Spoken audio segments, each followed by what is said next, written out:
नमस्कार दोस्तों, स्वागत है आपका अपने प्लेटफॉर्म एनसीईआरटी बाय विक्रम पर। जैसा कि आपको पता है कि आपके एनसीईआरटी के लाइन बाय लाइन एक्सप्लेनेशन के वीडियोज़ खास तौर पर बनाए जा रहे हैं हमारे साथी अध्यापकगण के लिए और जो स्टूडेंट सिविल सर्विसेज की तैयारी कर रहे हैं उनके लिए, ताकि वो एनसीईआरटी को लाइन बाय लाइन पढ़कर बिल्कुल गहराई से समझ सके और उन्हें एनसीईआरटी में किसी प्रकार का कोई डाउट न रहे। जी हाँ दोस्तों, यदि आप कोई भी विषय एनसीईआरटी का पढ़ना चाहते हैं तो चैनल के प्लेलिस्ट वाले सेक्शन पे जाइए, आपको सभी सब्जेक्ट की प्लेलिस्ट मिल जाएगी। तो चलिए दोस्तों, लौटते हैं हमारे आज के लेक्चर की तरफ। आज हमें पढ़ना है अध्याय नंबर 8, जो है आपका भौगोलिक क्षेत्र कैसे पावन होते हैं। कि हम देखेंगे कि कई आपके भौगोलिक क्षेत्र मतलब जमीन के क्षेत्र आपके आगे भी, ठीक है, आपका जो स्थान है, कोई जो स्थान है वो आपका पावन मतलब कि पवित्र वो कैसे हो जाता है। भी आपके आसपास आप देखेंगे कि कोई आपका मंदिर है, कोई और स्थान है, वही पवित्र, बाकी सारी की सारी जगह तो पवित्र नहीं है। तो यही आप में देखना है कि कोई स्थान है वो कैसे पवित्र हो जाता है। लेसन नंबर 8 है और ये हमारा फाइनल रिवीजन बैच चल रहा है। मतलब हमने लाइन टू लाइन पूरे अध्याय सभी कंप्लीट बुक पढ़ ली है और अब हम कर रहे हैं रिवीजन। और रिवीजन बैच में मैं पूरी कोशिश करूंगा कि आपका इस अध्याय में कोई भी पॉइंट न छूटे और आपका सारा का सारा अध्याय अच्छी तरह से समझ में आ जाए। तो चलिए शुरुआत करते हैं भी। तो आपके अध्याय की शुरुआत होती है आपका जो ये स्टार्टिंग में भागवत पुराण से एक लाइन दी गई है और उस लाइन को आप पढ़िए भी। तो इसने बताया कि आकाश, वायु, अग्नि, जल, पृथ्वी, ग्रह, सभी प्रकार के जीव जंतु, दिशाएं, वृक्ष तथा पौधे, नदियां, समुद्र परमेश्वर के शरीर के अंग है। मतलब इसने सारी चीजें बता दी भी, जो ब्रह्मांड आपका कंप्लीट बता दिया और ये कहा कि ये परमेश्वर के शरीर के अंग है। मतलब पूरी धरती, पूरा ब्रह्मांड आपका क्या परमेश्वर द्वारा बनाया गया है और पूरी आपकी ये ब्रह्मांड है वो क्या है, आपकी एक सर्व शक्ति है, दिव्य शक्ति है। इसने इन लाइनों के माध्यम से ये चीजें आपको बताई है। मतलब कि कण कण में क्या है आपका भगवान है। इस मेन लाइन का अर्थ यही भावार्थ है भी कि कण कण में क्या है, भगवान है। तो चलिए अब हम अध्याय पढ़ने की शुरुआत करते हैं भी। तो अध्याय में सबसे पहले आपको बताया गया है कि पावनता क्या है भी और इसका क्या अर्थ है भी। ठीक है, लेसन थोड़ा सा आपका ये आध्यात्मिक दृष्टि वाला शुरू शुरू में आपको थोड़ा सा कम समझ में आएगा या फिर आपको एक्स्ट्रा ध्यान देना पड़ेगा, लेकिन मैं भी पूरी कोशिश करूंगा कि बिल्कुल आसानी से आपको ये अध्याय में समझा दूं भी। तो सबसे पहले देखिए भी, पावनता के अनेक अर्थ हो सकते हैं इस अध्याय में के सीमित संदर्भ में पावनता का तात्पर्य उन समस्त धार्मिक एवं आध्यात्मिक भाव से है जो पावन और दिव्य हो तथा आदर एवं श्रद्धा के योग्य है भी। इसने कहा कि पावनता का अर्थ क्या है भी। इसने पावनता का जो अर्थ बताया है वो आपका बताया है क्या, सिर्फ धार्मिक एवं आध्यात्मिक भाव से है भी। पावनता का अर्थ क्या है, धार्मिक एवं आध्यात्मिक भाव से है कि हमारे अंदर क्या है कि जो आपके अगर धार्मिक और आध्यात्मिक भाव हो, पहली बात क्या है आपके धार्मिक और आध्यात्मिक भाव हो भी, जो क्या हो आपके पावन और दिव्य हो और आदर एवं श्रद्धा के योग्य हैं भी। ठीक है, मतलब भाव का टाइप इसने बता दिया भी। पावनता क्या है, इसने कहा कि पावनता सिर्फ एक आपका क्या भाव है जो शरीर के आपके अंदर ही उत्पन्न होते हैं, आपके मन के अंदर, आपके दिमाग के अंदर उत्पन्न होते हैं। अगर वो भाव आपके क्या हैं, किस प्रकार के हैं, धार्मिक है, आध्यात्मिक है, पावन और दिव्य हैं, आदर एवं श्रद्धा के योग्य हैं, तो इसका मतलब क्या है, वो पावनता है। क्या आपका पावनता। पावनता का तात्पर्य क्या है, आप कहेंगे सर पावनता का जो तात्पर्य है, पावनता का मतलब है हमारे मन के अंदर उठने वाले भाव से है। यदि वो भाव आपके क्या हैं, आपके धार्मिक भाव हैं, आपके वे पावन भाव हैं, आदरणीय भाव हैं, आध्यात्मिक भाव हैं, तो वो क्या आपकी पावनता है।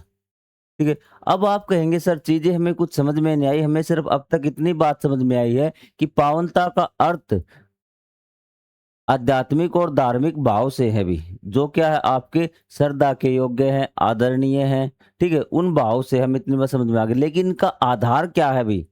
ठीक है, ये भाव आएंगे कैसे भी, ये भाव आएंगे कैसे, ये बात अब आप समझिए भी। किंतु इनका आधार क्या है, यह कोई विशेष स्थल या धार्मिक स्थान हो सकता है जो ऐसे गंभीर भाव, उच्च विचार और संवेदनाओं को प्रकट करता है। अब आपने कहा सर पावनता का अर्थ तो हमें समझ में आ गया कि पावनता का अर्थ उन भाव से है जो क्या आपके धार्मिक हो, आध्यात्मिक हो, दिव्य हो, आदरणीय हो, उन भाव के अंदर है। लेकिन ये भाव हमारे मन के अंदर कैसे आएंगे, तो इनका आधार क्या हो सकता है, इनका आधार वो हो सकता है कोई विशेष स्थल या धार्मिक स्थान हो सकता है जो कभी ऐसे गंभीर भाव, उच्च व्यवहार और संवेदनाओं को प्रकट करता है भी। जैसा ही हम इस अध्याय में देखेंगे, यह किसी विशेष प्रकार की यात्रा हो सकती है जो कि किसी विशेष प्रकार के मार्ग से होकर गुजरती है। अब देखिए भी, अब कहा कि इस प्रकार के भाव के आधार के लिए कोई आपका दिव्य स्थान हो सकता है भी, कि मान लीजिए आप हिंदू धर्म से बिलोंग करते हैं और आप किसी मंदिर में गए हैं, तो आपके मंदिर में किस प्रकार के भाव आएंगे? आप कहेंगे सर हमारे अंदर धार्मिक भाव आएंगे, आध्यात्मिक भाव आएंगे, मन एकदम आपका शांत आ जाएगा। तो वो सारे भाव होते हैं ना, उन्हीं भाव को पावनता कहा गया है भी। पावनता का क्या अर्थ है? पावनता का अर्थ है आपके मन के भाव का अंदर वो भाव कैसे होने चाहिए? आपके पावन होने चाहिए, आध्यात्मिक होने चाहिए, धार्मिक भाव आते हैं, वो चीज क्या है? आपकी पावन है। वस्तु भी पावन हो गई, आपको स्थान पता चल गया कि जिस स्थान को देखकर भी आपके अंदर क्या है, इस प्रकार के भाव आते हैं ना, तो इसका मतलब वो स्थान क्या है? आपका पावन स्थल है भी, ऑटोमेटिक। आप ये बताइए मुझे कि आप किसी ईश्वर की फोटो देखते हैं, आप किसी भी धर्म से बिलोंग करते हैं, यदि आपके भगवान से रिलेटेड भी, अगर जैसे आप मान लेते हैं कि आप सिख समुदाय से हैं, तो आप जैसे ही गुरुद्वारा देखते हैं या फिर गुरु नानक देव की तस्वीर आपके सामने आती है, तो आपके मन में क्या भाव आता है भी? आप कहेंगे सर हमारे मन में आदर का भाव आता है, श्रद्धा का भाव आता है, हमारा मन ऐसा करता है कि हम ऑटोमेटिक उसको क्या करते हैं? प्रणाम करते हैं भी, हमारे ईश्वर को भी। हिंदू धर्म से तो आपके किसी देवगण की फोटो आपके सामने तस्वीर आती है, आप मंदिर के सामने से पहुंचते हैं, तो किस प्रकार के भाव आते हैं? आप कहेंगे सर बिल्कुल जैसा आप कह रहे हैं वैसे ही भाव में आते हैं, कि हम क्या है, धार्मिक भाव आते हैं, उनसे प्रणाम करने का, शीश झुकाने का मन करता है। चाहे मैं आपकी अगर, तो इस प्रकार के भाव को क्या बोला गया? पावनता बोला गया। अभी पावनता का मतलब क्या है? पावनता का मतलब है कि आपके मन के अंदर आने वाले पवित्र और आपके धार्मिक और आध्यात्मिक या फिर दिव्य या फिर श्रद्धा के योग्य आदरणीय भाव से है। टाइम इसलिए लगाया है ताकि आपको ये चीज समझ में आ जाए। इसका आधार क्या हो सकता है? मतलब आधार मतलब ये भाव आएंगे कैसे? ये भाव किसी स्थान के प्रति हो सकते हैं, किसी व्यक्ति के प्रति हो सकते हैं, या फिर किसी यात्रा के प्रति भी ये भाव आपके मन में आ सकते हैं।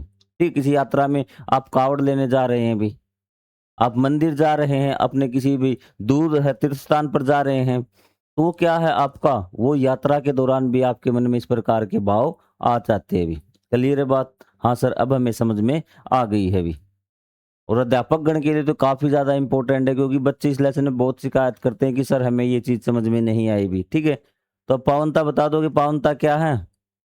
चलो भी आगे बिल्कुल डिटेल में, जो ये पहला पैराग्राफ था ना, इसी को आगे डिटेल में बताया गया। अगर आपको ये चीज समझ में आ गई ना, आगे वाली सारी चीज समझ में आ जाएंगी भी। इस प्रकार पावनता केवल धर्म या आध्यात्मिकता से जुड़ी हुई नहीं है, अपितु भारत के संदर्भ में निश्चित भूभाग, विविध परंपरा और अन्य विषयों से भी जुड़ी हुई है, जिसके विषय में हम आगे बढ़ेंगे। पावनता का मतलब क्या है? अब मुझे बताइए। पावनता का मतलब कि आपके मन में आध्यात्मिक और धार्मिक भाव से है भी। पावनता का मतलब क्या है? आपके मन में आने वाले आध्यात्मिक और आपके धार्मिक भाव से जो आपके आदरणीय होने चाहिए, श्रेष्ठ आपके होने चाहिए भी। तो इसने कहा कि पावनता केवल धर्म या आध्यात्म जुड़ी नहीं है, अपितु भारत के संदर्भ में निश्चित भूभाग। इसने कहा कि ये जो पावनता है ना, पावनता मतलब मन में आने वाले भाव किसी निश्चित भूभाग को देखकर आ सकते हैं हमारे अंदर भी। ठीक है, कोई स्थान है जहां पर मंदिर बना हुआ है या फिर कोई मूर्ति लगी हुई है, तो उसको देखकर हमें ये आ सकता है अभी।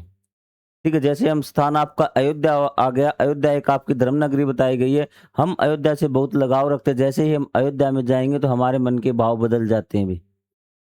विविध परंपरा और अन्य विषयों से भी जुड़ी, उसने कहा, और बहुत सारी चीजें जिससे हमारी पावनता जुड़ी हुई है, जिसके विषय में हम आगे पढ़ेंगे। सारी चीजें हम पढ़ेंगे किस प्रकार से ये पावनता हमारे अंदर आती। पावनता का मतलब क्या है? आपका आध्यात्मिक और धार्मिक भाव से है भी। ठीक है, बार बार बताता चलूंगा ताकि आपको याद हो जाए भी।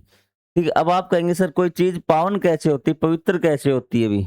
दो चीजें, एक तो ये चीज है कि आपको कैसे लगेगा कि ये जो है आपकी चीज है पवित्र है, और दूसरी है कि वो पवित्र क्यों होती है। ये चीज हम डिस्कस करने वाले हैं। ये तो हमें पता लग गया पावनता क्या है, कि हमारे मन के अंदर या फिर धार्मिक या आध्यात्मिक भाव को हम क्या बोलते हैं? पावन बोलते हैं भी।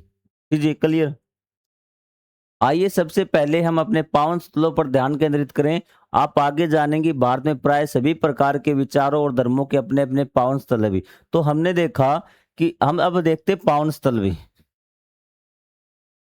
कि कौन कौन से पावन स्थल है भी। पावन स्थल मतलब जिसको देखकर पावनता आती है। पावनता क्या होती है? पावनता होती है सर मन के भाव होते, धार्मिक और आध्यात्मिक भाव क्या होते हैं आपके? पावनता होती है।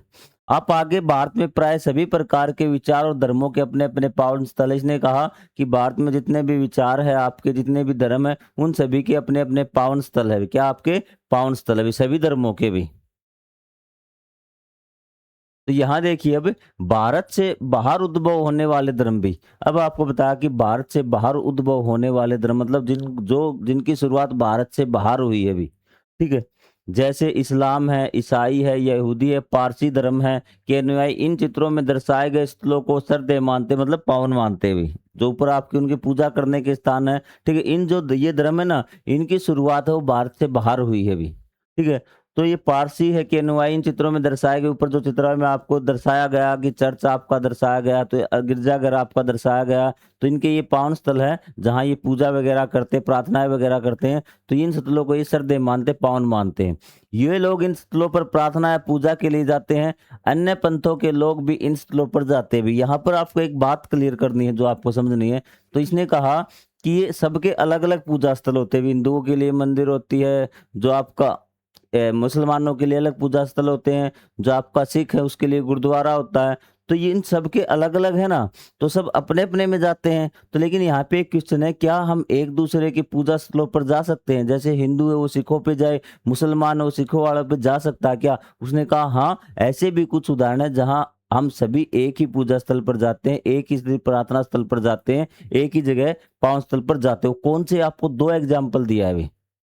अन्य पंथों के लोग भी इन स्थलों पर जाते हैं, जिनमें राजस्थान का अजमेर शरीफ भी। राजस्थान का अजमेर शरीफ है आपका, यहाँ पर क्या है, सभी धर्मों के लोग जाते हैं भी। उसी प्रकार एक तमिलनाडु का वेलांकली चर्च है भी। आपको ये बात याद भी रखनी है कि वेलांकली चर्च कहाँ पर है, तमिलनाडु विशेष रूप से प्रसिद्ध है। विशेष अवसरों पर श्रद्धालु इन पावन सतलों की तीर्थ यात्रा करते हैं भी।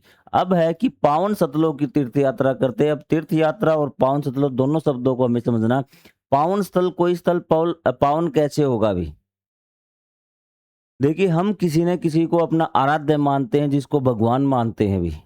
ठीक है? आप समझिए बात को, हम किसी न किसी को अपना भगवान मानते हैं, कोई न कोई तो ऐसी चीज़ है जिसको हम भगवान मानते हैं भी।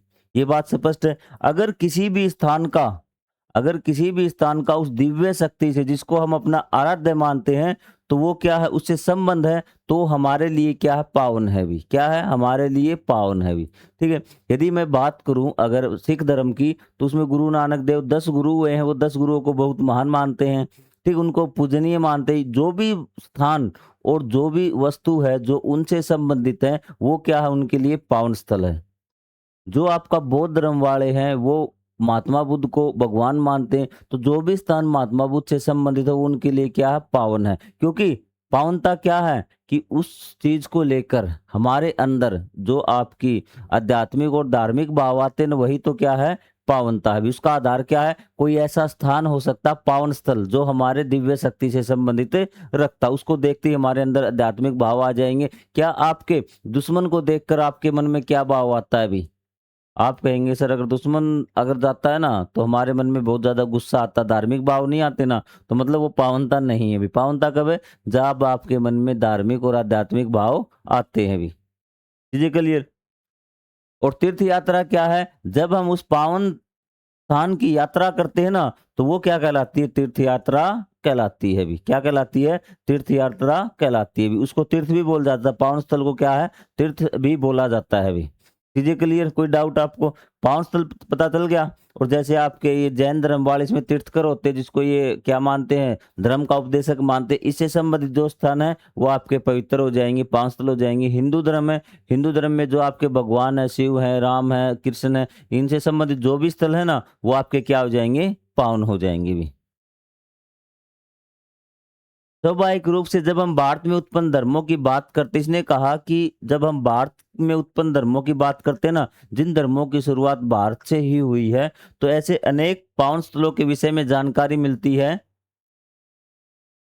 ठीक है, हमें बहुत से पावन स्थल यहाँ पर मिलते भी। बौद्ध धर्म के संदर्भ में वे स्थल पावन माने जाते हैं। अब हम एक एक धर्म के बारे में बात कर, जो हम बता चुके हैं, क्योंकि ये जो अब हम बात कौन से धर्मों की कर रहे हैं, हम उन धर्मों की बात कर रहे हैं कि जो धर्म यहीं से शुरुआत हुई, जिनका उद्भव, जिनकी शुरुआत भारत में ही हुई है भी। क्योंकि जिनकी शुरुआत भारत से बाहर हुई है ना, तो उनका जो देवता है, जो उनका दैवीय है भी, दैवीय शक्ति है, मान लेते हैं ईसाई है, ईसा मसीह है, ईसा मसीह का जो है आपका भारत के साथ कोई रिलेशन नहीं है भी। वहाँ पे उसकी कोई ऐसी वस्तु नहीं मिलेगी, कोई ऐसा शैतान नहीं होगा, क्योंकि उनका जो जन्म हुआ, इस धर्म की शुरुआत जो हुई है, वो भारत से बाहर ही हुई है भी। इसलिए आपको ऐसा कोई स्थान यहाँ पर नहीं मिलेगा। आपको सिर्फ उन पे क्या मिलेंगे, उनके प्रार्थना स्थल आपको यहाँ पर मिलेंगे। क्या मिलेंगे?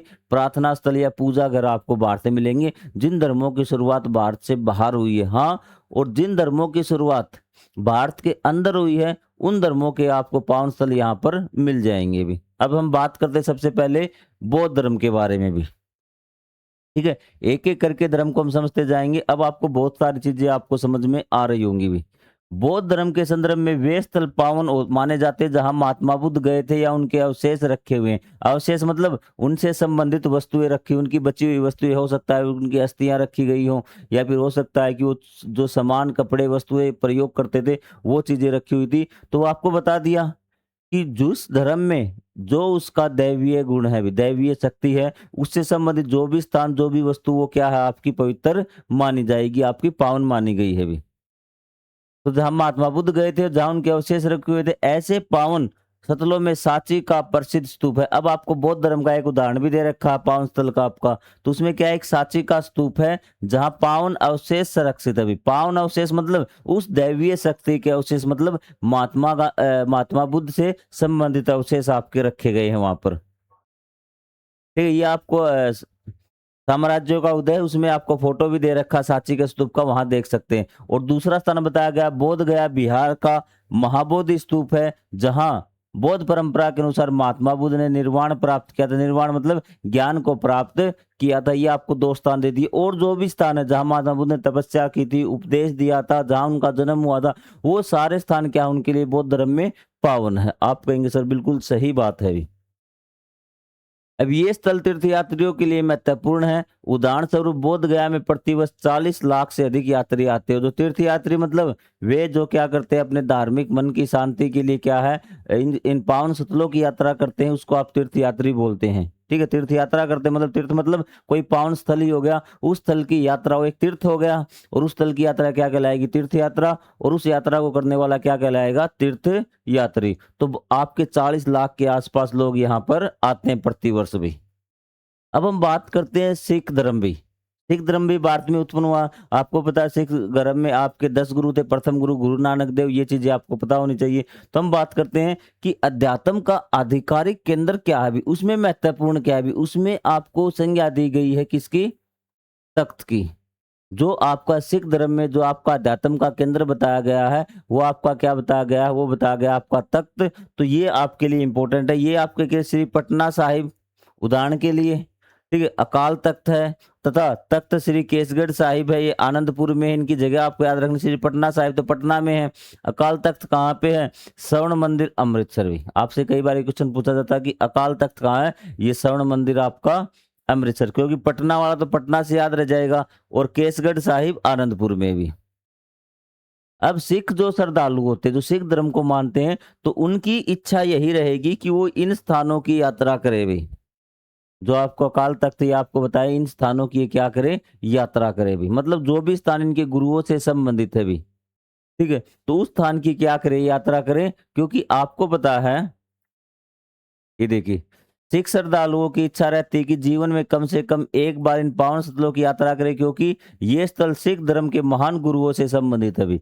ठीक है, तो मैंने आपको पहले बता दिया कि जो जिस धर्म को मानता है, उस धर्म की जो दैवीय शक्ति है, जिसको मैं वो सब कुछ मानता है, तो उससे संबंधित जो भी स्थान होगा वो उसके लिए क्या है, पावन है भी। तो सिख धर्मों से आपको पता है कि ये सिख धर्म गुरुओं से संबंधित मिलेंगे आपको, अतः इन स्थलों का उनके जीवन में विशेष महत्व है। इन सब के अतिरिक्त सिख परंपरा में उन स्थलों को भी पावन माना जाता है जहां अनेक गुरुओं ने यात्रा की भी। इसके साथ साथ क्या कहता है कि जहां जहां गुरु गए उन स्थलों को, मैंने आपको बता दिया कि जिस स्थान का दैवीय शक्ति के साथ जुड़ाव मिलेगा ना, वो स्थान उनके लिए क्या होगा, पवित्र होगा भी।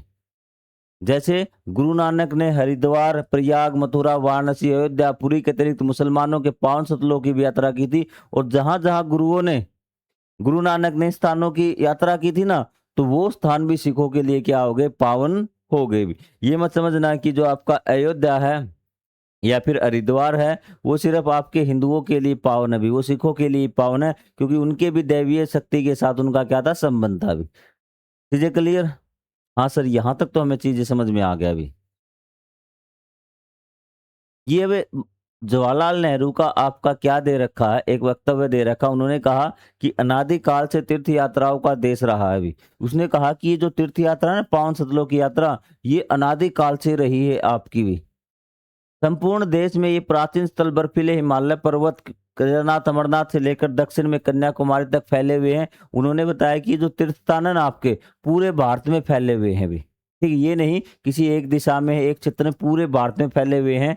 ऐसा क्या है जो हमारे लोगों को उत्तर से दक्षिण और दक्षिण से उत्तर के तीर्थस्थलों की यात्रा के लिए आकर्षित करता है? उसने कहा कि ऐसा क्या है कि जो हमारा जो तीर्थयात्री ना, भारत का जो व्यक्ति है, ये आपका भारत का एक प्रतीकात्मक मैप बना देता हूँ भी। ठीक है, तो इसने कहा कि आपके हिमालय में जाओगे वहां मिल जाएंगे, दक्षिण में जाओगे वहां, पश्चिम में, पूरे पूरे भारत में तीर्थ है भी। ठीक है, तो क्या है ऐसा कि एक व्यक्ति पूरे भारत की यात्रा करता है? यह एक देश और एक संस्कृति की भावना है, क्योंकि ये एक भावना है उस देश के अंदर भी। इसकी एक देश एक संस्कृति की, जो क्या पूरे देश की तीर्थ यात्रा वो करता है एक व्यक्ति। ये जवाहरलाल नेहरू ने बताया गया था। ठीक है, सिर्फ आपको समझना इतना ज्यादा इंपॉर्टेंट नहीं है अभी। चीजें क्लियर? अब हम बात करते हैं तीर्थ यात्राओं के बारे में भी। अनेक भारतीय अपने जीवन काल में विविध पावन स्थलों की यात्रा करते हैं भी। अनेक भारतीय ना, तो वो क्या अपने जीवन में जो भी पावन स्थल है उसकी क्या करते हैं, वो यात्रा करते हैं। पावन स्थल आप समझ गए? पावन स्थल जिसको देखकर मन में पावनता आती है भी। क्या आती है? पावनता आती है। वो स्थल जिसको देखकर मन में क्या आती है, पावनता उत्पन्न करता है। पावनता क्या है आपका? आध्यात्मिक और धार्मिक भाव है, जो श्रेष्ठ है, आदरणीय है, सम्मान के योग्य है। पावनता क्या सिर्फ है, भाव है भी। जो वो स्थान जो क्या है, पावनता उत्पन्न करता है, वो क्या आपका पावन स्थल है। आपको आगे बात समझे? और पावन स्थल क्यों बना? क्योंकि वो किसी दैवीय शक्ति से क्या आपका संबंधित होगा भी। चीजें क्लियर? हाँ सर, चीजें संबंधित है। एक बार मैं रिपीट करता हूँ आपको ये चीजें भी, ताकि आपको समझ में आए भी। मान लेते हैं यहाँ पे कोई चीज है भी, कोई बिल्डिंग है ये। तो सबसे पहले हिंदू गया भी। कौन गया? हिंदू, एक व्यक्ति गया जो हिंदू धर्म से संबंधित है, और इसको देखकर उसके मन में क्या आ गई? पावनता भी। क्या आ गई? पावनता। पावनता का मतलब क्या बताया, बताया मुझे? पावनता का मतलब बताया कि उसके धार्मिक हो गए भी। उसके मन के जो विचार थे ना, वो क्या हो गए? उसके मन के विचार धार्मिक हो गए, आध्यात्मिक हो गए, मन उसका शांत हो गया। ठीक है, तो उसके सामने क्या है? आप कहेंगे सर यहाँ पे कोई फोटो हो सकती है जिसको वो पावन मानता, मतलब जिसको दैवीय शक्ति, कोई तस्वीर हो सकती है, कोई मंदिर हो सकता है। ठीक है, तो अगर कोई सिख गया होगा तो सामने उसके कोई गुरुद्वारा गया होगा, तो ये क्या हो गया आपका पावन स्थल। क्या हो गया? पावन स्थल भी, जिसको देखकर व्यक्ति के मन में क्या आई है? पावनता आई है। अब आपको समझ में आ गया। और पावन स्थल ये क्यों बना? क्योंकि यहाँ ये जो स्थल है ना, किसी दिव्य शक्ति से संबंधित है, उससे संबंधित है, जिसको वो श्रेष्ठ मानता ना, उससे संबंधित है भी। चीजें आपको समझ में आई? और इसको एक, इसको क्या कहा गया? पावन स्थल कहा गया है। चीजें क्लियर? तीनों चीजें, तीन चीजें हैं आपकी कि ये पावन स्थल क्यों बना। क्योंकि ये किसी दैवीय शक्ति से संबंधित था भी। आप जिस धर्म को मानते हो उस धर्म का जो, जिसको सब कुछ है वो भी, जैसे आपका इस्लाम धर्म है, उसमें क्या कोई मस्जिद है या फिर आपका जो पैगंबर है उससे संबंधित कोई स्थान होगा, तो वो क्या हो जाएगा आपके लिए? पावन स्थल हो जाएगा। ये चीजें क्लियर? इसने कहा कि तीर्थ की यह प्राचीन और सतत परंपरा न केवल शारीरिक और भौतिक बल्कि एक आध्यात्मिक यात्रा भी है। क्या है? आध्यात्मिक यात्रा भी। आध्यात्मिक यात्रा क्या है? कि एक ऐसी यात्रा जिसमें मनुष्य क्या है? शांति को प्राप्त करता है, मोक्ष मोक्ष लेना चाहता है, मतलब सीधी बात है, ज्ञान प्राप्त करना चाहता है अभी। ठीक है, तो उसने कहा कि तीर्थ की ये यात्रा ना कि आपकी शारीरिक और भौतिक तो है ही भी। शरीर को तो लेके ही जाता है, तो शारीरिक यात्रा होगी, शरीर अपना चल के जाता है, वहाँ पे शारीरिक यात्रा होगी। भौतिक मतलब कि वो जो चीज़ें खरीदता है, मतलब सच में जाता है, ऐसे नहीं कि वो सपने में चला गया अपने खाने-पीने की वस्तुएँ लेके, ठीक है? इस प्रकार से क्या शारीरिक और भौतिक हो गई। इसके साथ-साथ ये आध्यात्मिक यात्रा भी है, मतलब इसमें मन का भी रोल है, मनुष्य ज्ञान को भी प्राप्त करता है, ये आपको बताया गया है अभी। इसके लिए एक विशिष्ट आचार व्यवहार की आवश्यकता होती है और इसके लिए क्या है, आपको एक विशिष्ट प्रकार का आचार व्यवहार की आवश्यकता होती है भी। आचार व्यवहार का मतलब कि आपके कुछ इसके रूल और नियम है भी। जैसे आपको और सारी तो समझ में नहीं आएंगी, शायद कावड़ यात्रा होगी। कावड़ यात्रा के अंदर देखिए आपको वस्त्रों की है कि आपके खान पान की किस प्रकार का खान पान है, आपको नहाना है इस प्रकार से, उसके क्या है, हर एक जो आपकी तीर्थ यात्रा होती है उसके क्या है, रूल और नियम होते हैं। उसी को बोला गया है विशिष्ट प्रकार का आचार व्यवहार की आवश्यकता होती है। ये चीज समझ में आ गई। और उसने कहा कि ये जो तीर्थ यात्रा है ना, शारीरिक और भौतिक तो है ही है, साथ साथ ये क्या है, आध्यात्मिक यात्रा भी है, अध्यात्म के लिए भी की जाती है, ज्ञान प्राप्त करने के लिए भी की जाती है भी। पिछले लगभग 3000 वर्षों से आधुनिक यातायात के अभाव में भारतीय जन समस्त उपमहाद्वीप में चतुर्दिक तीर्थ यात्राएं करते आ रहे भी। चतुर्दिक का मतलब चारों दिशाओं में भी, ये नहीं है कि पहले परिवहन नहीं था तो यात्राएं नहीं करते थे। पहले भी क्या है, चतुर्दिक यात्रा करते थे, चारों दिशाओं में जहां जहां पावन स्थल है वहां पर यात्राएं करते थे। परिणामस्वरूप संपूर्ण भारतीय उपमहाद्वीप को पावन माना जाता है। इसके बारे में हम आगे पढ़ेंगे भी, पूरे के पूरे भारतीय उपमहाद्वीप को पावन माना जाता है भी। तो इसको हम आगे अध्याय में पढ़ रहे हैं और पढ़ते जा रहे हैं भी। ये आपका एक प्रकार का दे रखा है भाई, वार्तालाप दे रही, कोई खास इंपोर्टेंट नहीं कि ट्रेन में कुछ यात्री यात्रा कर रहे थे, वो 3-4 महीनों से क्या आपके सतलोक की यात्रा कर रहे थे भी, ठीक है, वो है आपका कोई इंपोर्टेंट नहीं है भी। अब हमने पढ़ लिया, क्या-क्या पढ़ लिया सर? बौद्ध धर्म में तो जो बौद्ध भगवान बौद्ध से संबंधित है वो स्थान आपके पावन हो गए। जो आपके सिख धर्म में जो आपके 10 धर्मगुरु हैं उनसे संबंधित जो स्थान है वो आपके क्या हो गए? पावन हो गए। अब हम बात करते हैं किसकी? जैन परंपरा में भी। जैन परंपरा में जो आपके आदरणीय माने गए हैं, सम्माननीय माने गए हैं, वो माने गए तीर्थकर भी। क्या माने गए? तीर्थकर। क्या माने गए हैं? तीर्थकर भी। तो उसने कहा जैन परंपराओं में तीर्थ उन पावन स्थलों में से जहाँ तीर्थकरों ने मोक्ष प्राप्त किया था। आप कहेंगे सर ये तीर्थकर क्या है अभी? तीर्थकरों को माना गया है जैन धर्म में, जो इसके जैसे आपके सिख धर्म में धर्मगुरु थे ना, वैसे ही आपके सॉरी मैंने बोल दिया, सिख जो आपका धर्म था उसमें 10 आपके धर्मगुरु थे। गुरु नानक देव थे, आपके अर्जुन देव थे, रामदास थे, ठीक है, गुरु गोविंद सिंह थे। तो इसी प्रकार जो आपका जैन धर्म उसमें क्या थे आपके 23 तीर्थकर भी। तीर्थकर एक बार समझ लीजिए आप क्या तीर्थकर, शाब्दिक अर्थ में तीर्थकर वह जो तीर्थ का निर्माण करता है। अगर शब्दों का अर्थ देखें ना तो इसका मतलब है जिसने तीर्थ बनवाया ना वो क्या आपका तीर्थकर होता है अभी। जो साधारण जीवन से ऊपर उठकर, लेकिन यहाँ हम जैन धर्म में क्या देखें, जो साधारण जीवन से उठकर उच्चतर जीवन की ओर मार्गदर्शन करता है। और जैन परंपरा में तीर्थकर सर्वोच्च धर्म उपदेशक होते हैं। और इसमें क्या होते हैं तीर्थकर? ये सर्वोच्च धर्म उपदेशक, धर्म का उपदेश देने वाले होते हैं तीर्थकर भी, ठीक है। तो जैनों में क्या है आपका, जहां तीर्थकरों ने क्या किया था, मोक्ष प्राप्त किया था, वो क्या आपके पावन स्थल है भी, या उनके जीवन से जुड़ी कोई भी विशेष घटनाएं। अब जैन धर्म में किसको माना गया दैवीय शक्ति?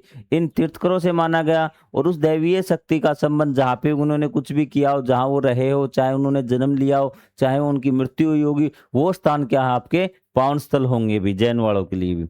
जहाँ उनके जीवन से जुड़ी कोई विशेष घटनाएं घटी थी, कोई वृक्ष, सरोवर, पहाड़ी और पर्वत, जहां भी तीर्थकर गए, ध्यान दिया, वे पावन माने जाने लगे भी। जहां वो रुके होंगे, जहां जिस वृक्ष के नीचे वो सोए होंगे, वो सारी चीजें क्या होगी आपकी, उनके लिए पावन हो गई भी।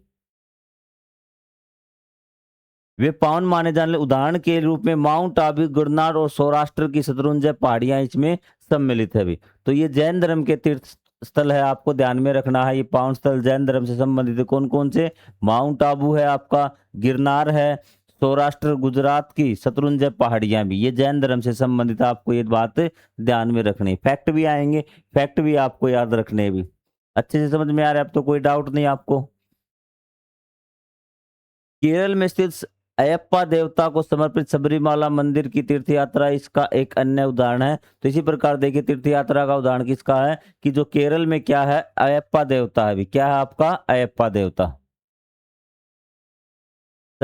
को समर्पित क्या है, सबरीमाला मंदिर की तीर्थ यात्रा इसका अन्य उदाहरण है कि जो लोग हैं क्या है, सबरीमाला मंदिर की तीर्थ यात्रा करते हैं, वो मंदिर किसका आपका, वो उसमें अयप्पा देवता को समर्पित है। ये बात आपको याद रखना क्योंकि बहुत ज्यादा रहता है ये विवादों में आपका सबरीमाला मंदिर भी खबरों में बहुत ज्यादा रहता है, तो इसलिए इसको याद रखना कौन सा देवता, अयप्पा देवता भी। यहाँ लगभग 1 करोड़ श्रद्धालु दर्शन के लिए आते हैं। पहाड़ी पर स्थित इसका पावन पारंपरिक रूप से पहाड़ियों और जंगलों के बीच एक कठिन मार्ग से होकर पहुंचा जाता है। इसने कहा कि जो इसका मंदिर है ना मेन, वहां पे जो पहुंचा जाता है इसका जो रास्ता बहुत ज्यादा कठिन है भी, तो लोग फिर भी आपके 1 करोड़ श्रद्धालु यहाँ पर पहुंचते हैं भी। इस प्रकार की चुनौतीपूर्ण यात्रा प्राय पूरे देश में एक पहाड़ी या पर्वतों पर स्थित पावन स्थलों के लिए सामान्य बात। उसने कहा कि इस प्रकार की जो तीर्थ यात्रा है ना, तो तीर्थ यात्रा में इस प्रकार की जो कठिनाइयां वो आती है कि आपको जंगलों से होकर गुजरना पड़ता है या फिर पहाड़ों पर चढ़ना पड़ता है अभी। प्राकृतिक संकेतों से युक्त मार्ग के साथ ऐसी यात्रा पावन मानी जाती। यह आध्यात्मिक यात्रा की कठिनाइयों का भी प्रतीक है भी। उसने कहा कि ये सामान्य बात है कठिनाइयां आना, तो लेकिन यहाँ पर देखिए क्या बताया गया, प्राकृतिक संकेतों से युक्त। इसमें क्या आपके बहुत सारे आपको प्राकृतिक संकेत मिलेंगे कि इस साइड से जाना है, इस साइड से जाना है, यहाँ से जाना है, इस प्रकार से बहुत सारे आपको प्राकृतिक संकेत मिलेंगे। ऐसी यात्रा पावन मानी जाती। यात्रा मतलब कि आपके मन में पावन भाव आएंगे भी। पावन भाव क्यों आ रहे हैं, क्योंकि जो आप यात्रा कर रहे हैं आपके मन के अंदर क्या पावनता, आपके अंदर पावनता है। और पावनता क्यों है कि जो आप यात्रा कर रहे हैं वो आपकी दैवीय शक्ति से संबंधित है, इसलिए आपके मन के अंदर पावनता आ रही है।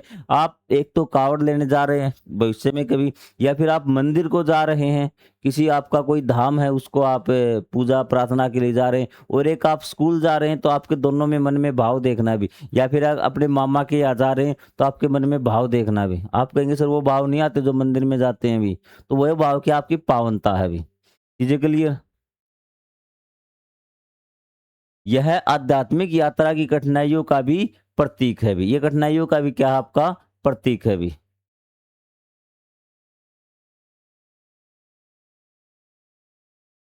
अब हम बात करते हैं अन्य पावन स्थल भी। अब हमने किसके पढ़ लिए, जैन धर्म के पढ़ लिए, बौद्ध धर्म के पढ़ लिए, और हमने सिख धर्म के पावन स्थल पढ़ लिए भी। बौद्ध धर्म के क्या थे, जो महात्मा बुद्ध से संबंधित थे। सिख धर्म के कौन से थे, जो आपके 10 धर्म गुरुओं से संबंधित थे, वो आपके हो गए। और जैन धर्म में जो तीर्थकरों से संबंधित थे वो आपके पावन स्थल हो गए। अब हम बात करते हैं बाकी स्थल। हिंदू तथा अन्य लोग एवं जनजातीय मान्यताएं पावन स्थलों की धारणा के संबंध में और आगे जाती है भी। तो ये जो आपके 3 धर्म थे ना, तो इन्होंने किस चीज को पावन माना, इन्होंने माना सिर्फ जो चीजें इनके दैवीय शक्ति मतलब धर्म गुरुओं से, महात्मा बुद्ध से, या फिर तीर्थकरों संबंधित उन्हें को पवित्र माना है। लेकिन ये जो आपकी अन्य जनजाति और हिंदू धर्म है ना, तो ये इन सतलों की, पावन सतलों की धारणा में और अधिक आगे तक जाती है भी। ठीक है।